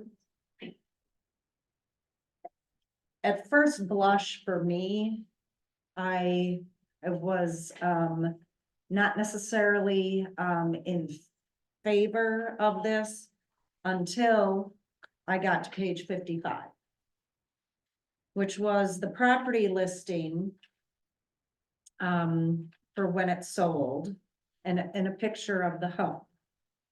And as you can see, it's a split level, and on the right-hand side, there is a lower level window. So it's half in the ground, half not in the ground. I don't believe, or I do believe that this is the way that house was built when it was built, with that window. There were 3 of them built that way, And with the basement unfinished. And at that time, it wasn't even required to have a permit to finish that basement. So that's why you don't have a permit for it. so Well, That doesn't because surprise me. that window was there, it was built that way, Right. unfinished at the time, maybe not even used for a bedroom for decades. If somebody didn't need it, it could have just been a lower level, a game room, a spare room, storage, or whatever. So when I saw what the house looked like, then that changed my mind. And now hearing your really good recollection from years past, I am very comfortable in allowing them to rent it as a 3-bedroom. At first, when I was reading everything without seeing the visual, I was thinking somebody didn't get a zoning permit, they didn't get a building permit, they did this on the sly, not you, somebody in the past, or whatever. But when you look at the house, you know that's how it was built. But, Well, Ron, I'm sorry, go ahead. Ron, they still would have had to go through the building inspector though, back in the day. Oh. No. Because on so many of these files, I'll, we have very old building Yeah, inspector. a lot of it did, a lot of it didn't. So there were a lot of that were. Hence all of our illegal driveways also. Yeah, Hence the way some of our houses. I have been in this house. It is a very big house. And I do not have a problem with them advertising a 3rd bedroom. It's a huge house and I can see that might have been their plan, or whoever built it in the first place. Maybe wanted to make that a bedroom, living room. Yeah, Finished they- out based they on were built whatever. To be expanded. Mhm. Yeah. They started out with 2 bedrooms and, you know, they were built to be expanded. So that window on 55 on the outside is shown on 58 also from the inside, correct?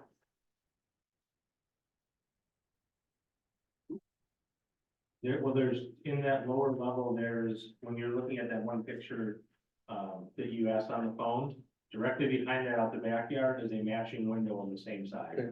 Okay, So there's actually 2 windows of the same size, one in the front of the house, one in the back. so I can't answer that if it's specifically Mitch. It's the same window, Yeah. basically. I could answer for you if you wanted, I just don't know what you're looking at. The picture with the He bunk probably bed you and the don't single have bed. our packet, yeah. Yeah, it was. Working with something. That is, yes, that's the window looking towards the street. Okay, so that's a street window we were Yeah, referring and to. then there's one. That's the upstairs. There's one on the back side of the home that's directly behind it, so it's Okay, got 2 egress windows per se. okay. Thank you.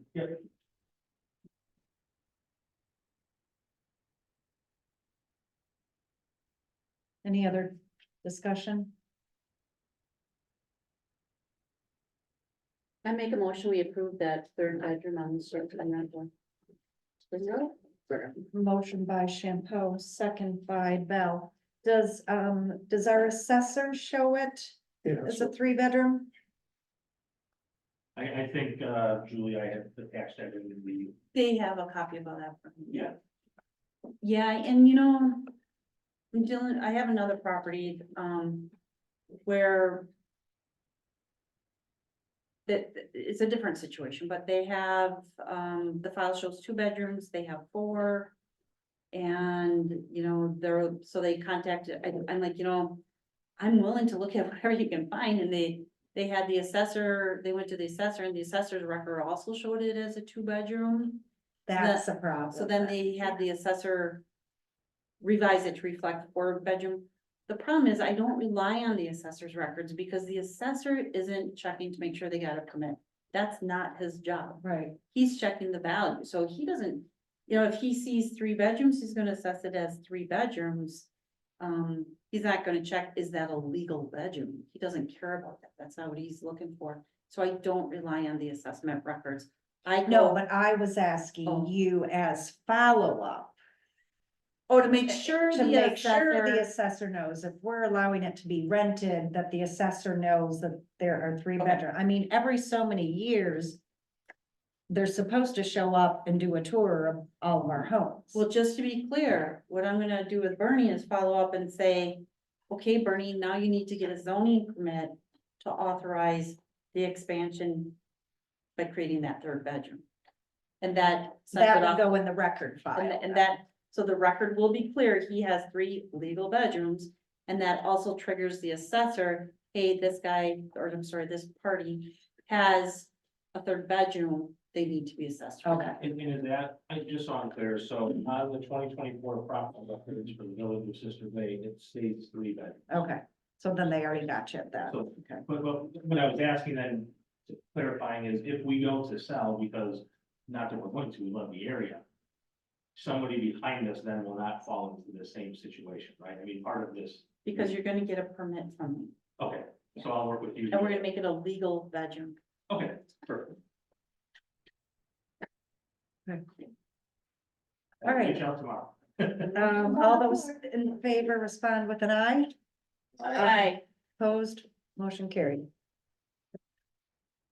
Okay, 6H, short-term rental exception, 5th bedroom Swanson at 2226 Scandia Road.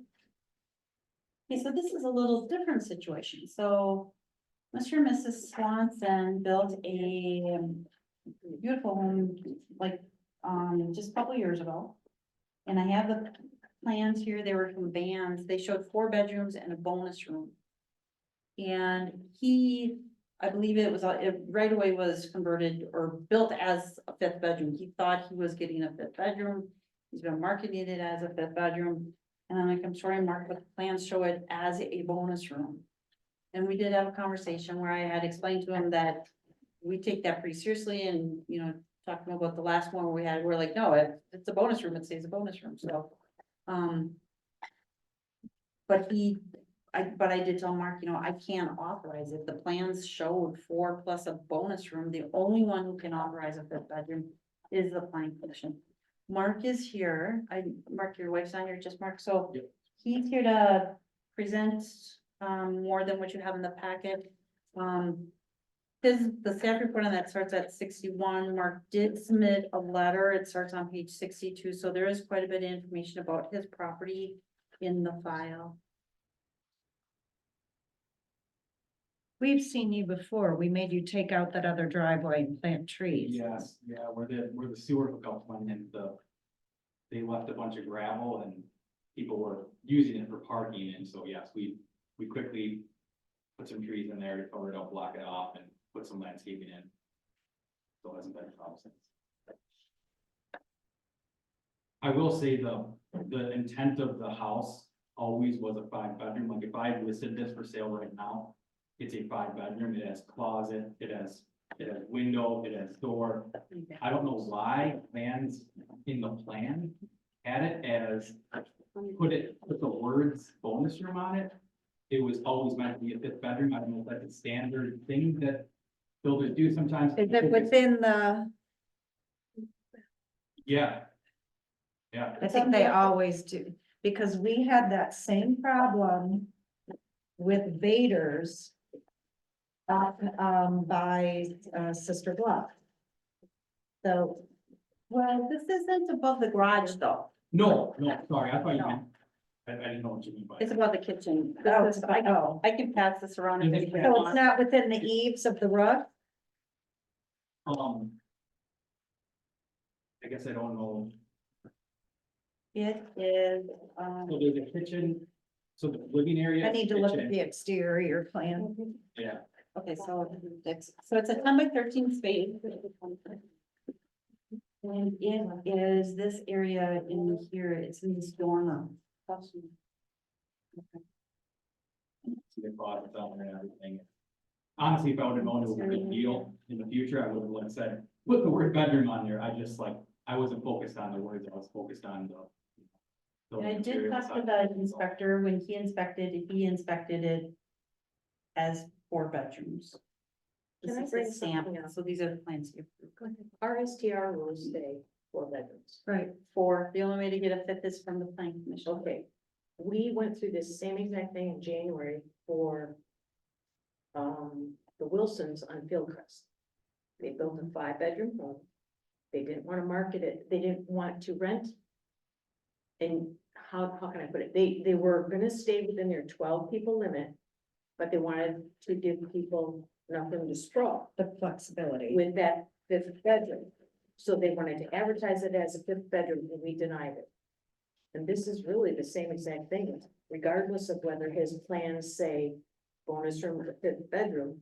Our STR rules say 4 bedrooms.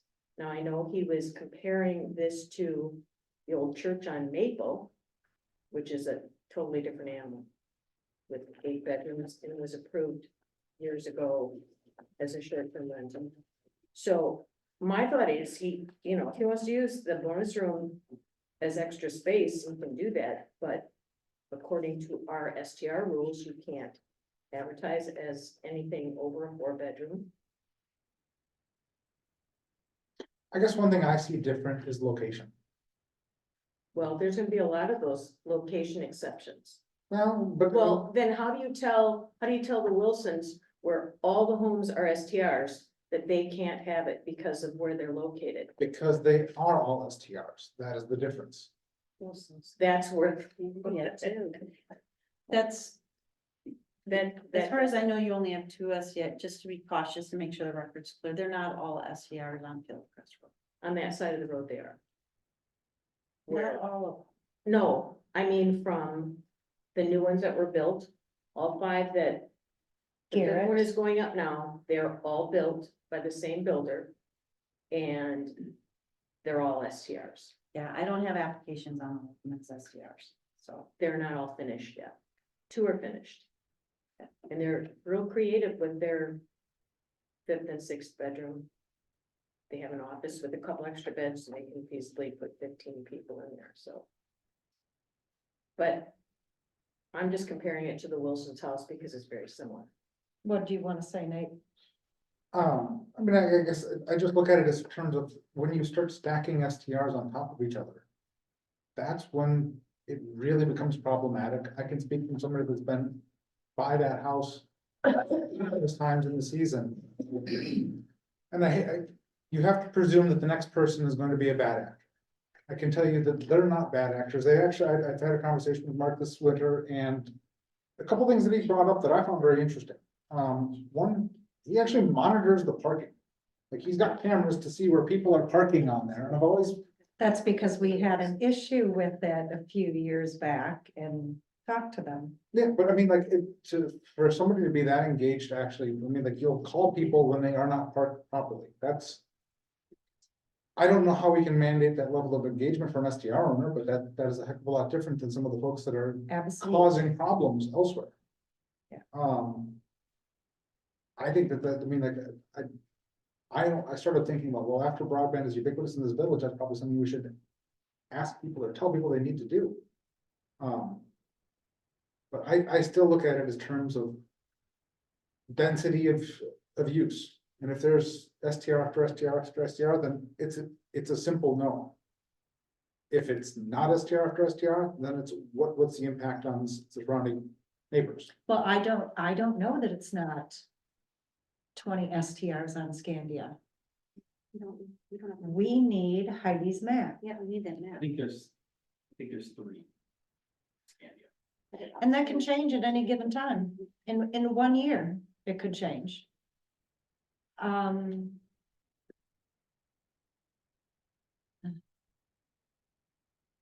are you bunk beds in some of these, all Yeah, of these? 2, so the upstairs bedrooms have bunk beds. So we have a total of 7 beds, 5 bedrooms. The bunk beds it's gonna be only for little kids, right? I mean, it's, they're twin size 7 mattresses. 7 beds. Yeah, 7 beds. So our average occupancy is just under 8 over the last 3 years. So this is not, as far as like 12 people in our house, we have, I think, 3 bookings this year that have 12. So this is not about putting 12 people in the house. Honestly, if you said, Mark, go, do 10, I'd be like, that's fine. Like, this is about, like, there was a family of 6 that was just up here in Easter. And they have 4 kids, 2 adults. They use all 5 bedrooms, right? Because you don't want brothers sleeping with sisters. They just want their privacy. So to me, it's about the experience that they have in the house. It's not about like throwing as many people possible in the house. My average occupancy is 8. Did you just say you'd be okay if we put the limit of 10 on there and be part of this? I would rather have it as, so we do have, like I said, 3 people that this year that have 12, but I would rather have 5 bedrooms and like, even if 8 people are there, they use all, like 6 to 8 people, they'll always use 5 bedrooms, always.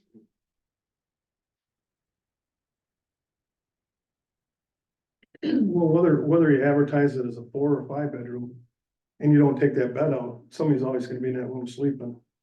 We got no way to enforce it, correct? Correct. No, there's no way. So, Well, just real quick on that, Mitch, so I would have him show proof that that it's not for public use, locked off or barricaded or stuff or whatever. They would have to make sure that how it's advertised online is the rules would have to be changed to show it's a 4-bedroom. And then whatever he advertises online has to say it's only 4-bedroom, because we're gonna audit it to make sure he's not marketing it as a 5-bedroom. in the comment about a family of 6 was up there, they all want a separate bedroom, basically. I would guess that they probably come from a home that they'd all want to have a separate bedroom.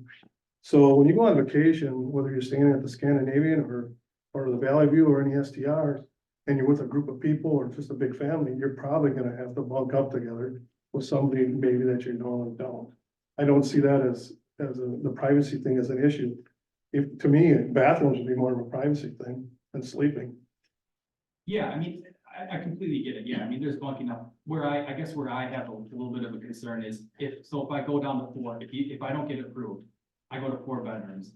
I'm just gonna put more beds in there because people don't want to, I'll probably pick another bedroom to put a bunk bed in because they don't want to sleep in the same bed as each other. I still want the same people that have all the bookings that are there for us, the 8 people on average. Brothers don't want to sleep in the same bed as brothers and sisters don't want to sleep in their same bed, so now I have to stack beds on top of each other when we have a perfectly good room that is got closets and everything, it's got smoke alarms, so it's ready to go.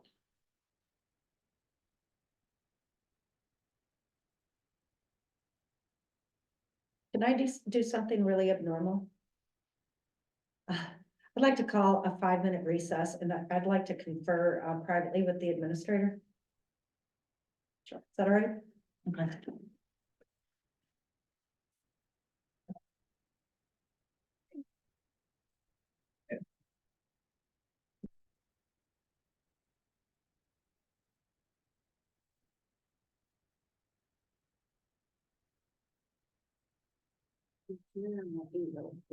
I'm your neighbor, I'm Good.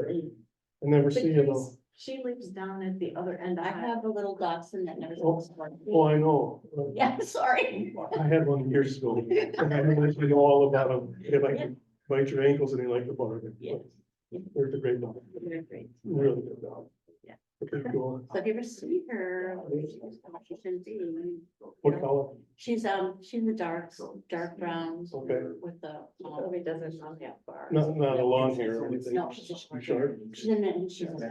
Oh, yeah, that's, yeah, and a little red. Her name is Okay. Willow. So my second one, first one I had was long hair, red miniature. So what's the name of the dog? Willow. Willow? Yeah, Okay. Willow, yeah. Doesn't quite fit the bark. No. It's okay, that's all they. Loud mouth. She's cute. Poor Carol, every time she walks Tucker by my house, it's just Oh, 9 and 3 and off the barking goes. You don't even need a clock in my house. Just where you go that way. yeah, she goes all over. So she goes up to the highway. Yeah, So you have a dog now? we have chocolate lab. That's my Oh, wife that's your usually. chocolate That's Gloria walking it most of the time. Oh, yeah, Willow barks at the chocolate every day. What's the chocolate lab's name? Hazel, Oh, I like that name. should be 5 in June. Loves Picking up people. on that. Yeah. Yeah. I have two friends that have dogs named Hazel, must be a good dog name. I don't know how we picked it, but No, I like it. yeah, she's a good girl. I don't walk as much anymore. But Training my foot back in the good condition. I've had plantar fasciitis for years and I Oh, couldn't get rid of it. I've had a year and a half. I had an injection here about 4 weeks ago to try to get the thing to heal. And I think it's working, but it still hurts. So I'm not walking. It's very so limited. the inserts didn't help. No, I've got inserts of every color and every brand and Wow. cortisone shots. Yeah. Oh, that's bad. I had it, but I got those real hard inserts. I feel like you're walking up stuff. And How long- when I wear it, it's pretty good. They say it does, and I don't have those anymore. I had them probably when I Real was hard ones. 30, and I wore them the first day too long and bruised my foot. Yeah. And so then it's like, go slower, and go, oh, okay, I guess you didn't tell me that, That's one. dumb enough to just keep wearing. It's pretty severe. Yeah, Up that way.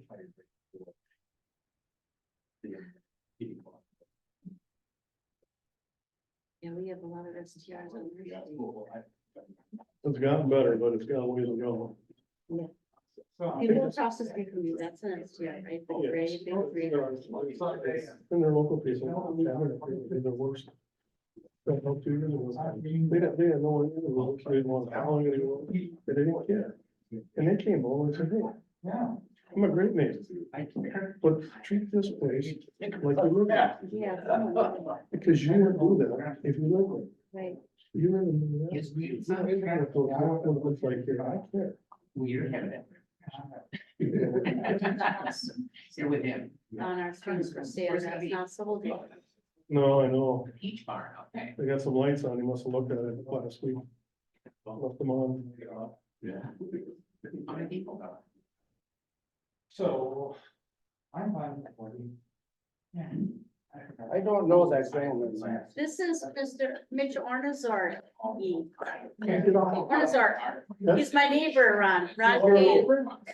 Ron Kane, he's the, Hi.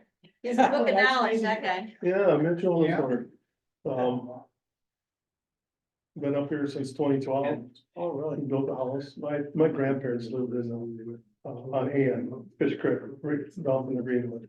Oh, okay. So my grandpa Herman and Wally from the Greenwood were brothers.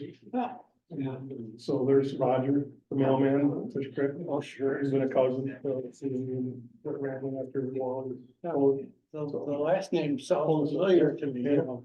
So there's a few of us up there, not a lot. And you're her neighbor. Yeah, down the street always. See that one in there kind of deal. Okay, good. Wilson said. Yeah, you got the cherry cabana.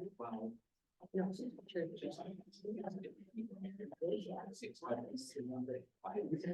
Yeah. I hope these names, the cherry cabana, and some of them just, it's so funny. It's a quick way to identify them. Hard house. I can come to break in and. Thank you for indulging me. So Ron brought up a good point. For this long, we should just plan a 5 year lease. Oh, okay. I don't like it when people just wander out. I'm not comfortable If doing we that. don't Like plan a some- 5-minute recess, it forces you to. Hurry up. Faster. You get through so faster. So we're still Yeah, recording. 5-minute recesses are. Okay. Yeah, because if I stopped, then I would start. Oh, yeah, can't do that. Okay, so I asked the administrator my questions. This is my take on it. That the building inspector only approved 4 bedrooms. We need to confer with the building inspector and maybe he needs to come back out and look at your house. He needs to have a conversation with Julie, who then can tell us. If that home, the building inspector only approved the other 4 bedrooms, I'm curious about, the REUs, the size of the water pipe, would that make any difference on having more people in that house? So I want to talk to utilities about that. Is there anything else? You wanted to know, see Heidi's map to see. See Heidi's what map. density is up there. What the density is in that area? Can we get that map sent to everybody? That's what Yeah, we saw, oh, absolutely, absolutely. And actually, it won't be Heidi's map, it's gonna be a modified one, because Heidi's map has changed. But it'll be a map of where all the SVRs are in that air quadrant of the village or area. And it's probably constantly changing. It's constantly changing, and we're only a month into the licensing period, so you only have so many so far that came in. So it'll look at what was licensed last year compared to this year. So you have a annual snapshot. Because that's what, if they had a permit last year or license last year, chances are they're gonna apply for a license again this year. So I would like to postpone our decision for a month until we get some answers and revisit it. Motion by Berto to postpone till next. One question on there. So we had to pay $500 to bring this in front of that's still, that's not gonna, that covers this next meeting as well. Yeah, I mean, we're postponing, we're Okay. gonna ask Mark. Yeah. Yeah. Second. Motion by Bertle, second by Bell. All those in favor, respond with an eye. Bye. Aye. Opposed, motion carried. Okay, see you next month. Item 6I, draft historic overlay B2 zoning district.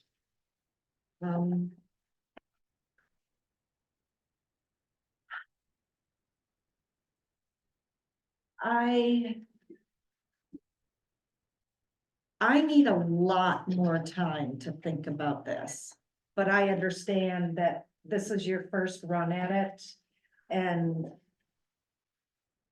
I need time to really think and digest.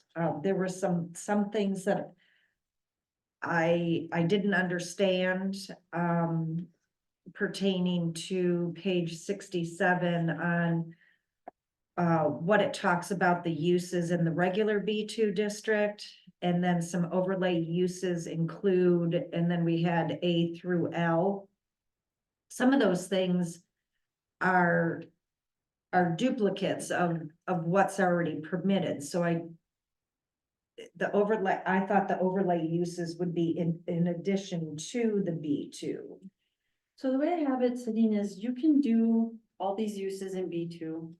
And you have to have all these setbacks and all these rules. Some of them you can also do if you're part of an overlay, and we're gonna let you do it as long as you're willing to do it in a historic manner. And we're gonna let you do other uses as well, provided you do them in a historic manner. So, for example, let's say a bakery is allowed in your regular, I'm gonna say regular B2. Right. You can have a bakery and you can go in with your modern siding and do it the way you want. But you can also have it, but let's say you want to be too close to the road or you want to do it in a non-conforming building. You can also do it under the overlay regulations, which are not gonna make you move it back or conform to all these setbacks. But the trade-off is you're gonna make the building look like a historic building. This is what it's trying to do. I didn't write it the way it would appear in your code. I tried to write it in a way that would be easier to understand what the intent is. So fulfilled on that. Okay. But I'll be honest with you, I do have people knocking on my door, to do work out there, and some of them have been waiting, they're waiting. So, Can I get? I think we had, was it Chad Kanako's letter last month? Mhm. Can we have that put in, our packet again? To refresh, actually, I'd prefer probably a printout, but, I can get that from the office at a later Janelle, do date. you have the A drive where you can access that right now and bring it up and share it? Should have been scanned into the meeting file. Let's see, I don't know if it was or not, but let's see. Because I think he had brought up some good points Was it for conversation. It won't let me minimize it because it's recording, but let me check on here and see if I can access it. Yeah, No, I think if we're When was talking that, about all Julie? of this, just last March. March. March, okay.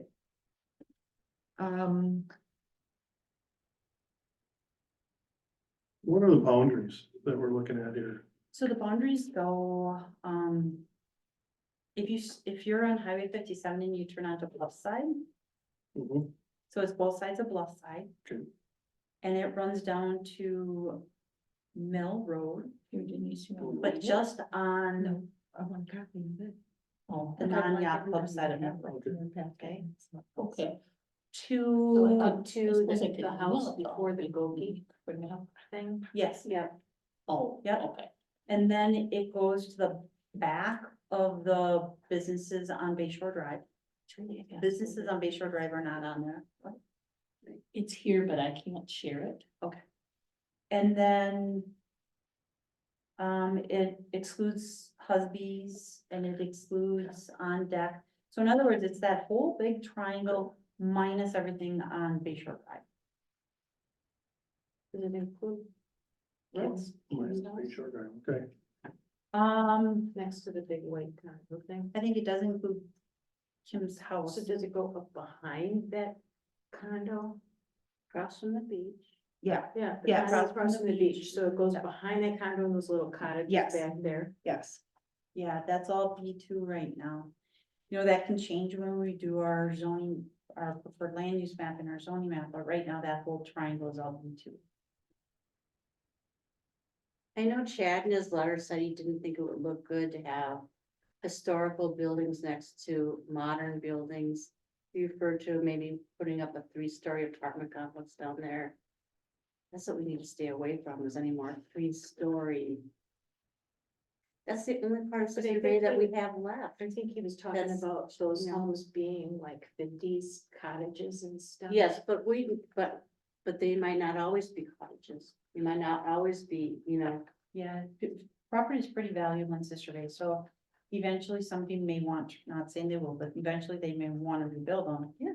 Okay, you can rebuild them and this is the trade-off. right, right. Well, I think then we might want to consider 2 separate overlay districts. One that's in the triangle, because it's very different behind Spring. Oh, where B2 is there also. Behind Al Johnson's. Oh, yes. I mean, we're Oh, talking I'm about sorry. We're not, 2 totally different areas, Yeah. and I don't think what would be good in the triangle right. And necessarily I wasn't even should. referring to Spring Road at all, or that Okay. area. So like, I'll share my vision. It's a small area of town where the administration building is, Love, Park Lane, Mill, short, small triangle. If somebody comes in there, like, I think Bayless wanted to put in that big hotel or whatever, and we said, no, whatever. But if they would, just that it would be a historically looking from 1800s to 1920. And eventually, if they start updating their buildings, changing their buildings, redoing them, they'll all be conforming. And it'll be good for Sister Bay because It'll be good for tourism. It's good for property values. It's going to be a wonderful like walking area for Sister Bay for our tourists, our visitors, our residents. And, you know, if you want to look at some other communities to compare, like Galena and, Charleston, South Carolina, all these different places that have preserved the heart of their town where it started as a historical area. And it's been so good for them as a community, as a city or village or whatever. You know, maybe someday they can have like short little carriage rides down there or whatever to give little tours. I know Fish Creek's kind of on that. Well, it would in kind that- of be I envisioned it as a Founder's Square, only different. Yeah, but you know, they all but. They're all small Yeah. little shops Right. there. Or walking small through. cottages or homes or whatever, but what frightens me is a 3-story condos that are all modern looking, you know, or 3-story metal black buildings going up that blocks the view from all directions, you know, you can look from the beach over, you'll see this big ugly building, or if you look out, if you're behind, if you're on Maple and you're looking out, you won't be able to see the water at all. Or the beach, that beautiful beach that we have. So it would showcase the beach, it would showcase that part of town, Mhm. and it would just be a win-win for everybody. I think the most important thing, I think that you brought up for the triangle is there's a 2-story limit in that district. Is it still? I think that we changed that. Unfortunately, we have that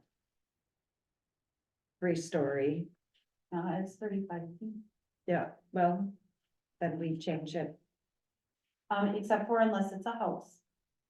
Then it's 3 bedroom if it's a house. So principal structure business, maximum will be 35, principal structure residence.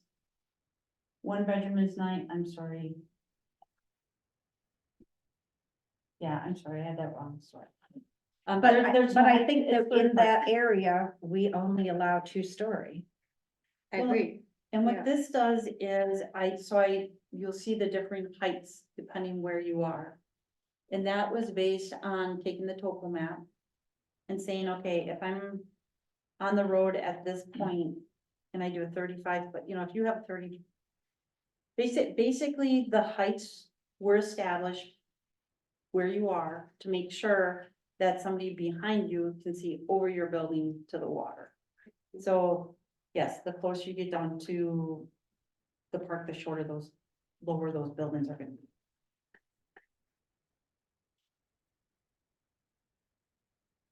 So I just need to spend like serious Digest it a little bit. time. You know, thinking. I'm glad you brought up yes, this was intended only for the triangle, not for the other Okay. region, so I do have to clarify that. Okay.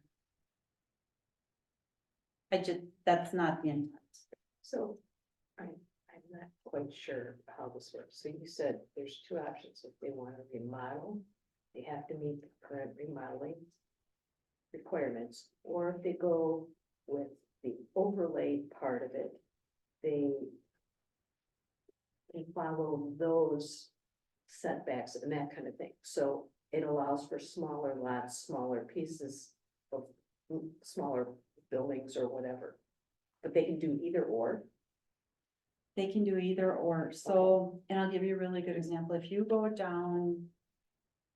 If you're going down Bluff Side, and you know that turns into Maple, it's just going down, those homes are right on top of the road.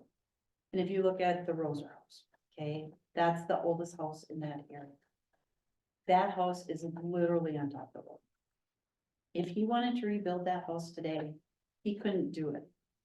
He would need variances, he couldn't do it because he can't meet the setbacks. He can't meet the parking requirements, he can't meet pretty much anything. How many units are in that? They're not short-term rental, they're long-term. I know. But yeah, I don't know. Probably.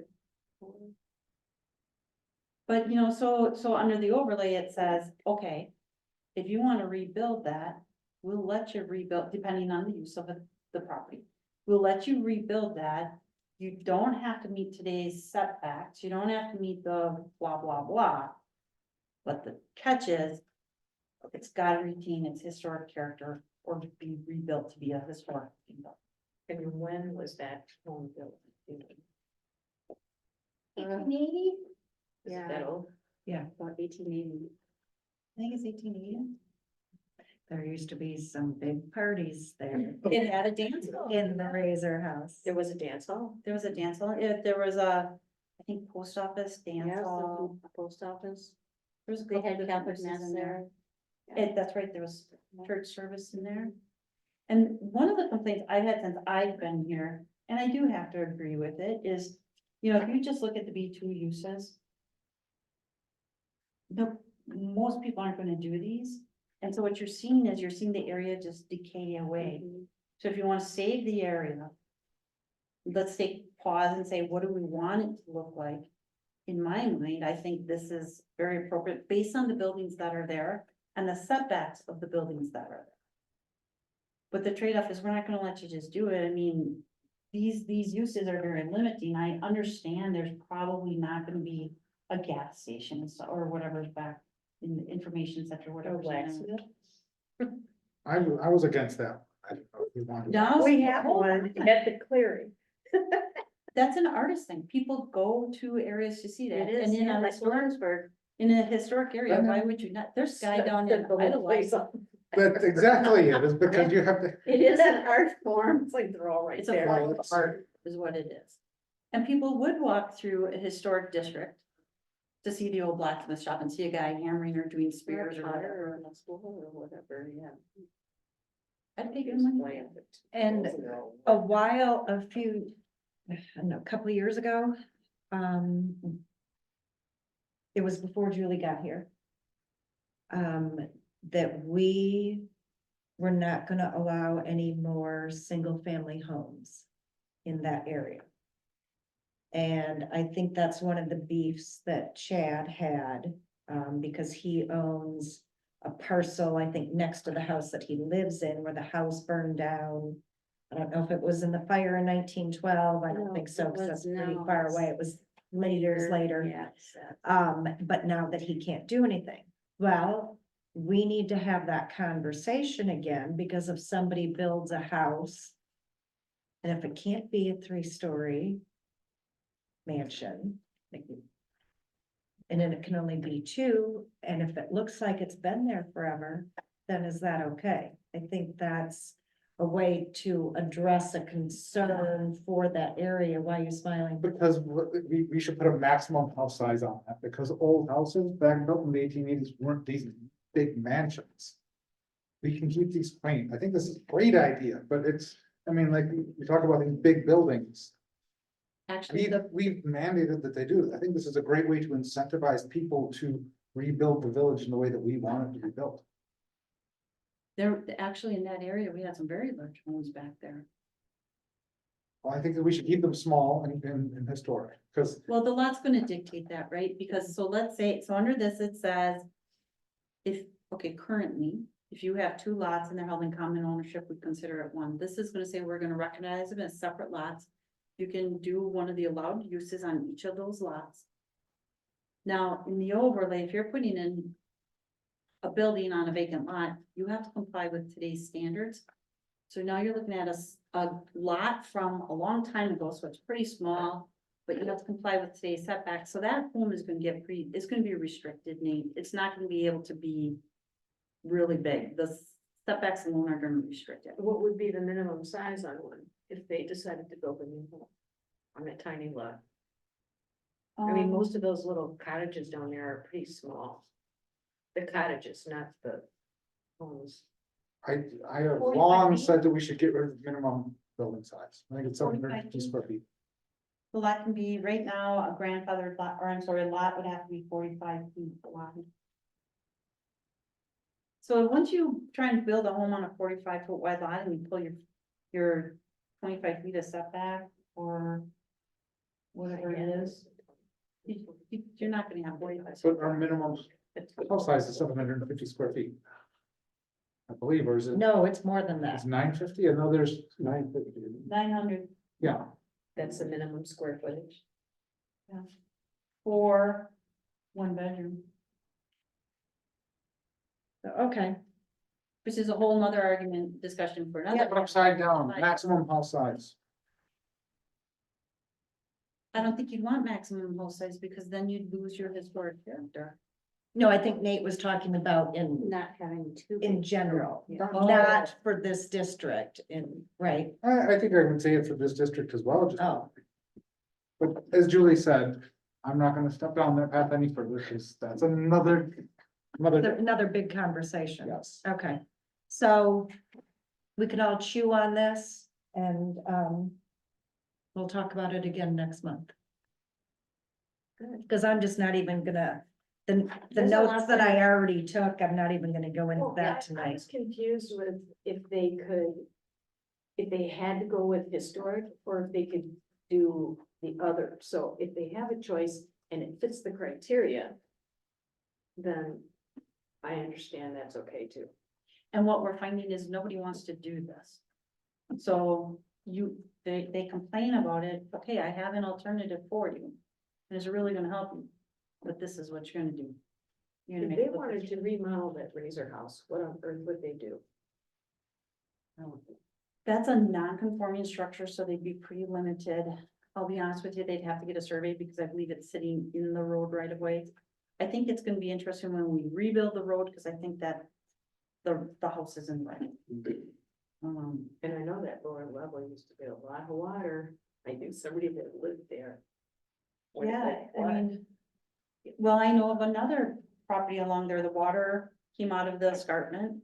I don't know if it was the springs or the water coming down, and it has rotted the back of those buildings, so. Again, they're gonna keep rotting away Yeah. unless you give them a means to improve it. I mean, I have also heard from people who own property in this triangle, is that even if we do this, it may not come to fruition because it's just too easy to keep them as an STR. And that is probably going to give any owner of those homes the largest ROI. Sure. So as much as we want it, and I think we should still do it, Well, I will say this doesn't exempt them from the STR rules, which say you have to have parking. And those properties have a hard time. STR is not one of the allowed uses. In the overlay. oh, in the overlay, Okay. I'm like, well, there's. I understand what you're saying, Julie. I understand. Now I understand, okay. Matters to be placed on a future agenda, I would like- committee, official, employee, Okay, I'm sorry. I do have, two things I'd like to talk about in there. One is we have to do some reviews on the comp plan. I made an executive decision, and so that might come back and hurt you. I know it will, I know it will. The comp plan is supposed to be adopted by June. And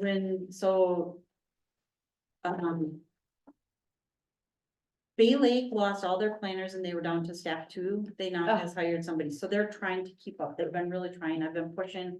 And like, look, my people are too busy in summer. I need it adopted before summer. And then with Tasha quitting, Sydney's like, Julie, we need an extension, and I finally agreed. And yesterday I asked them for an extension for 1 quarter, so we'll have it out for public review for the whole month of July, I think it is, with adoption in September.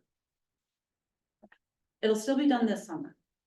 But anyway, but I do have stuff so Sydney has some stuff she wants you to review, such as goals, objectives, some of that stuff, so I'm gonna be getting that to you guys. So we'll wanna catch up and do that. The other thing I wanted to talk about is SDRs. Right now, when you have, the code was amended to say, we only are permitting what is in the file at time as of June of 23. So if my file shows that was a 2-bedroom home and that's all I can let them have. But it doesn't talk about, okay, what if somebody wants to remodel their home to add a 3rd bedroom? They're still under the 4. What if they want to add an addition and they're still under the 4? I think we need to address that, because in my mind, you can't deny somebody, if somebody wants to remodel part of their home and put a bedroom in there. And whether it's used as SDR or not, Oh, yeah, I have a problem with that. do you? Yep. I do. So my question is, do we have a leg to stand on? So like Mr. Demeki, we disagree with that? No, no, he wasn't asking to remodel. His home was obviously built that way. I'm saying if somebody has a 2-bedroom house that they are not living in, that is an STR only, and they want to, expand their business in a residential district, I am dead set against that. Okay, so what I'd like. I don't to know talk- about anybody else. Okay, that's fine, but what I like to talk about then is what about all these properties I'm finding? Where my file is saying this is a 1 or 2-bedroom home. Mr. Applicant is telling me, no, it's a 3 or 4-bedroom. And they're advertising 5 or 6.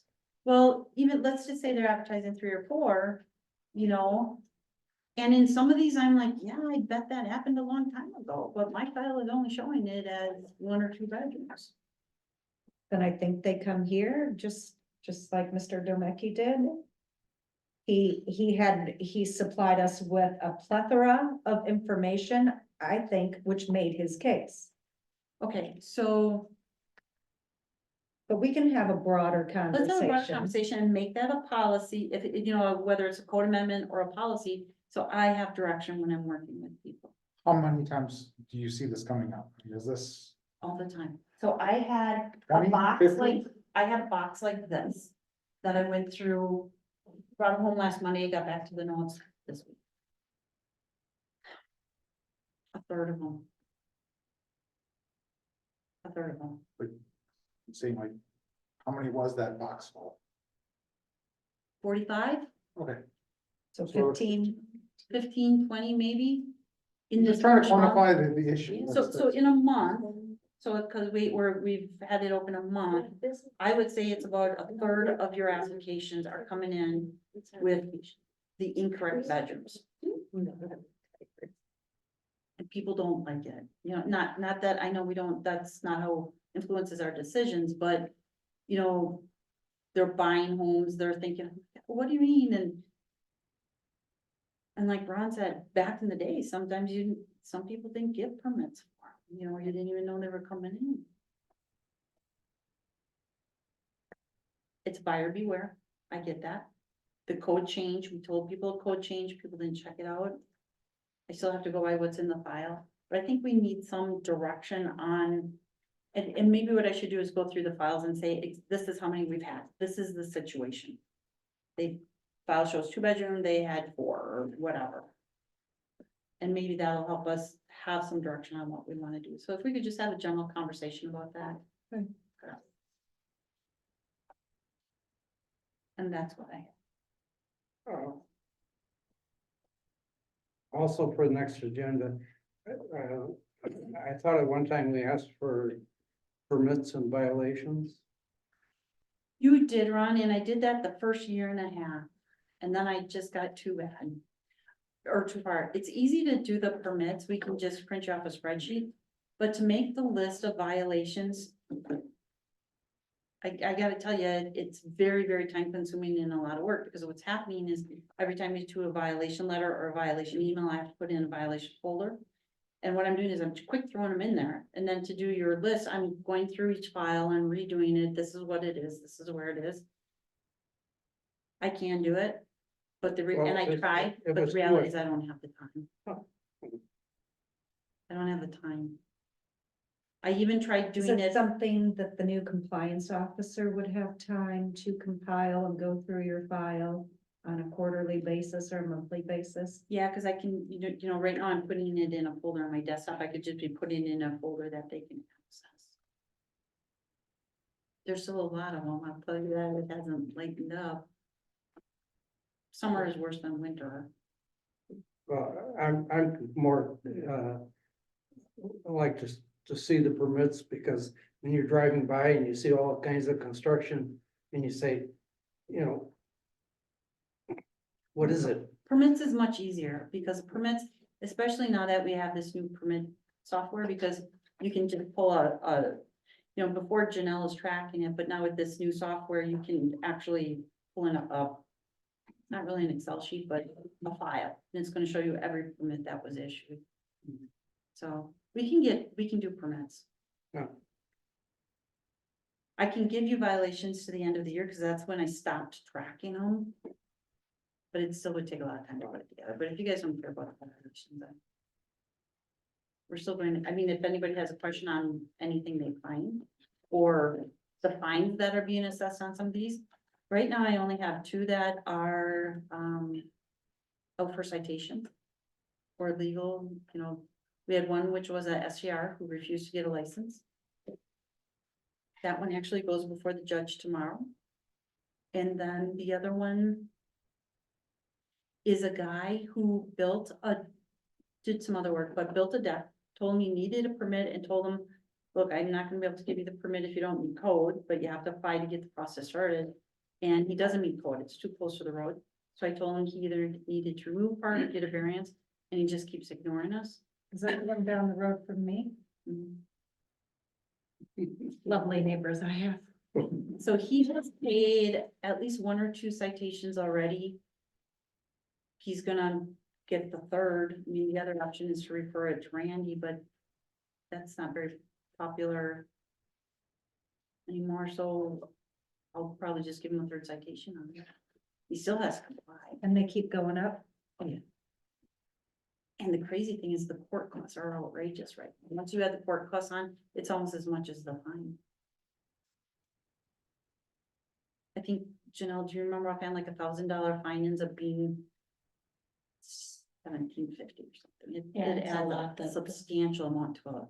The fees are really expensive.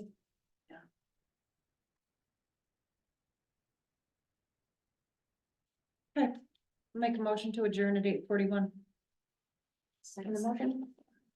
Motion by Bruto, second by Shinko. All those in favor respond with an eye. Aye. Opposed? Here, I have it for you.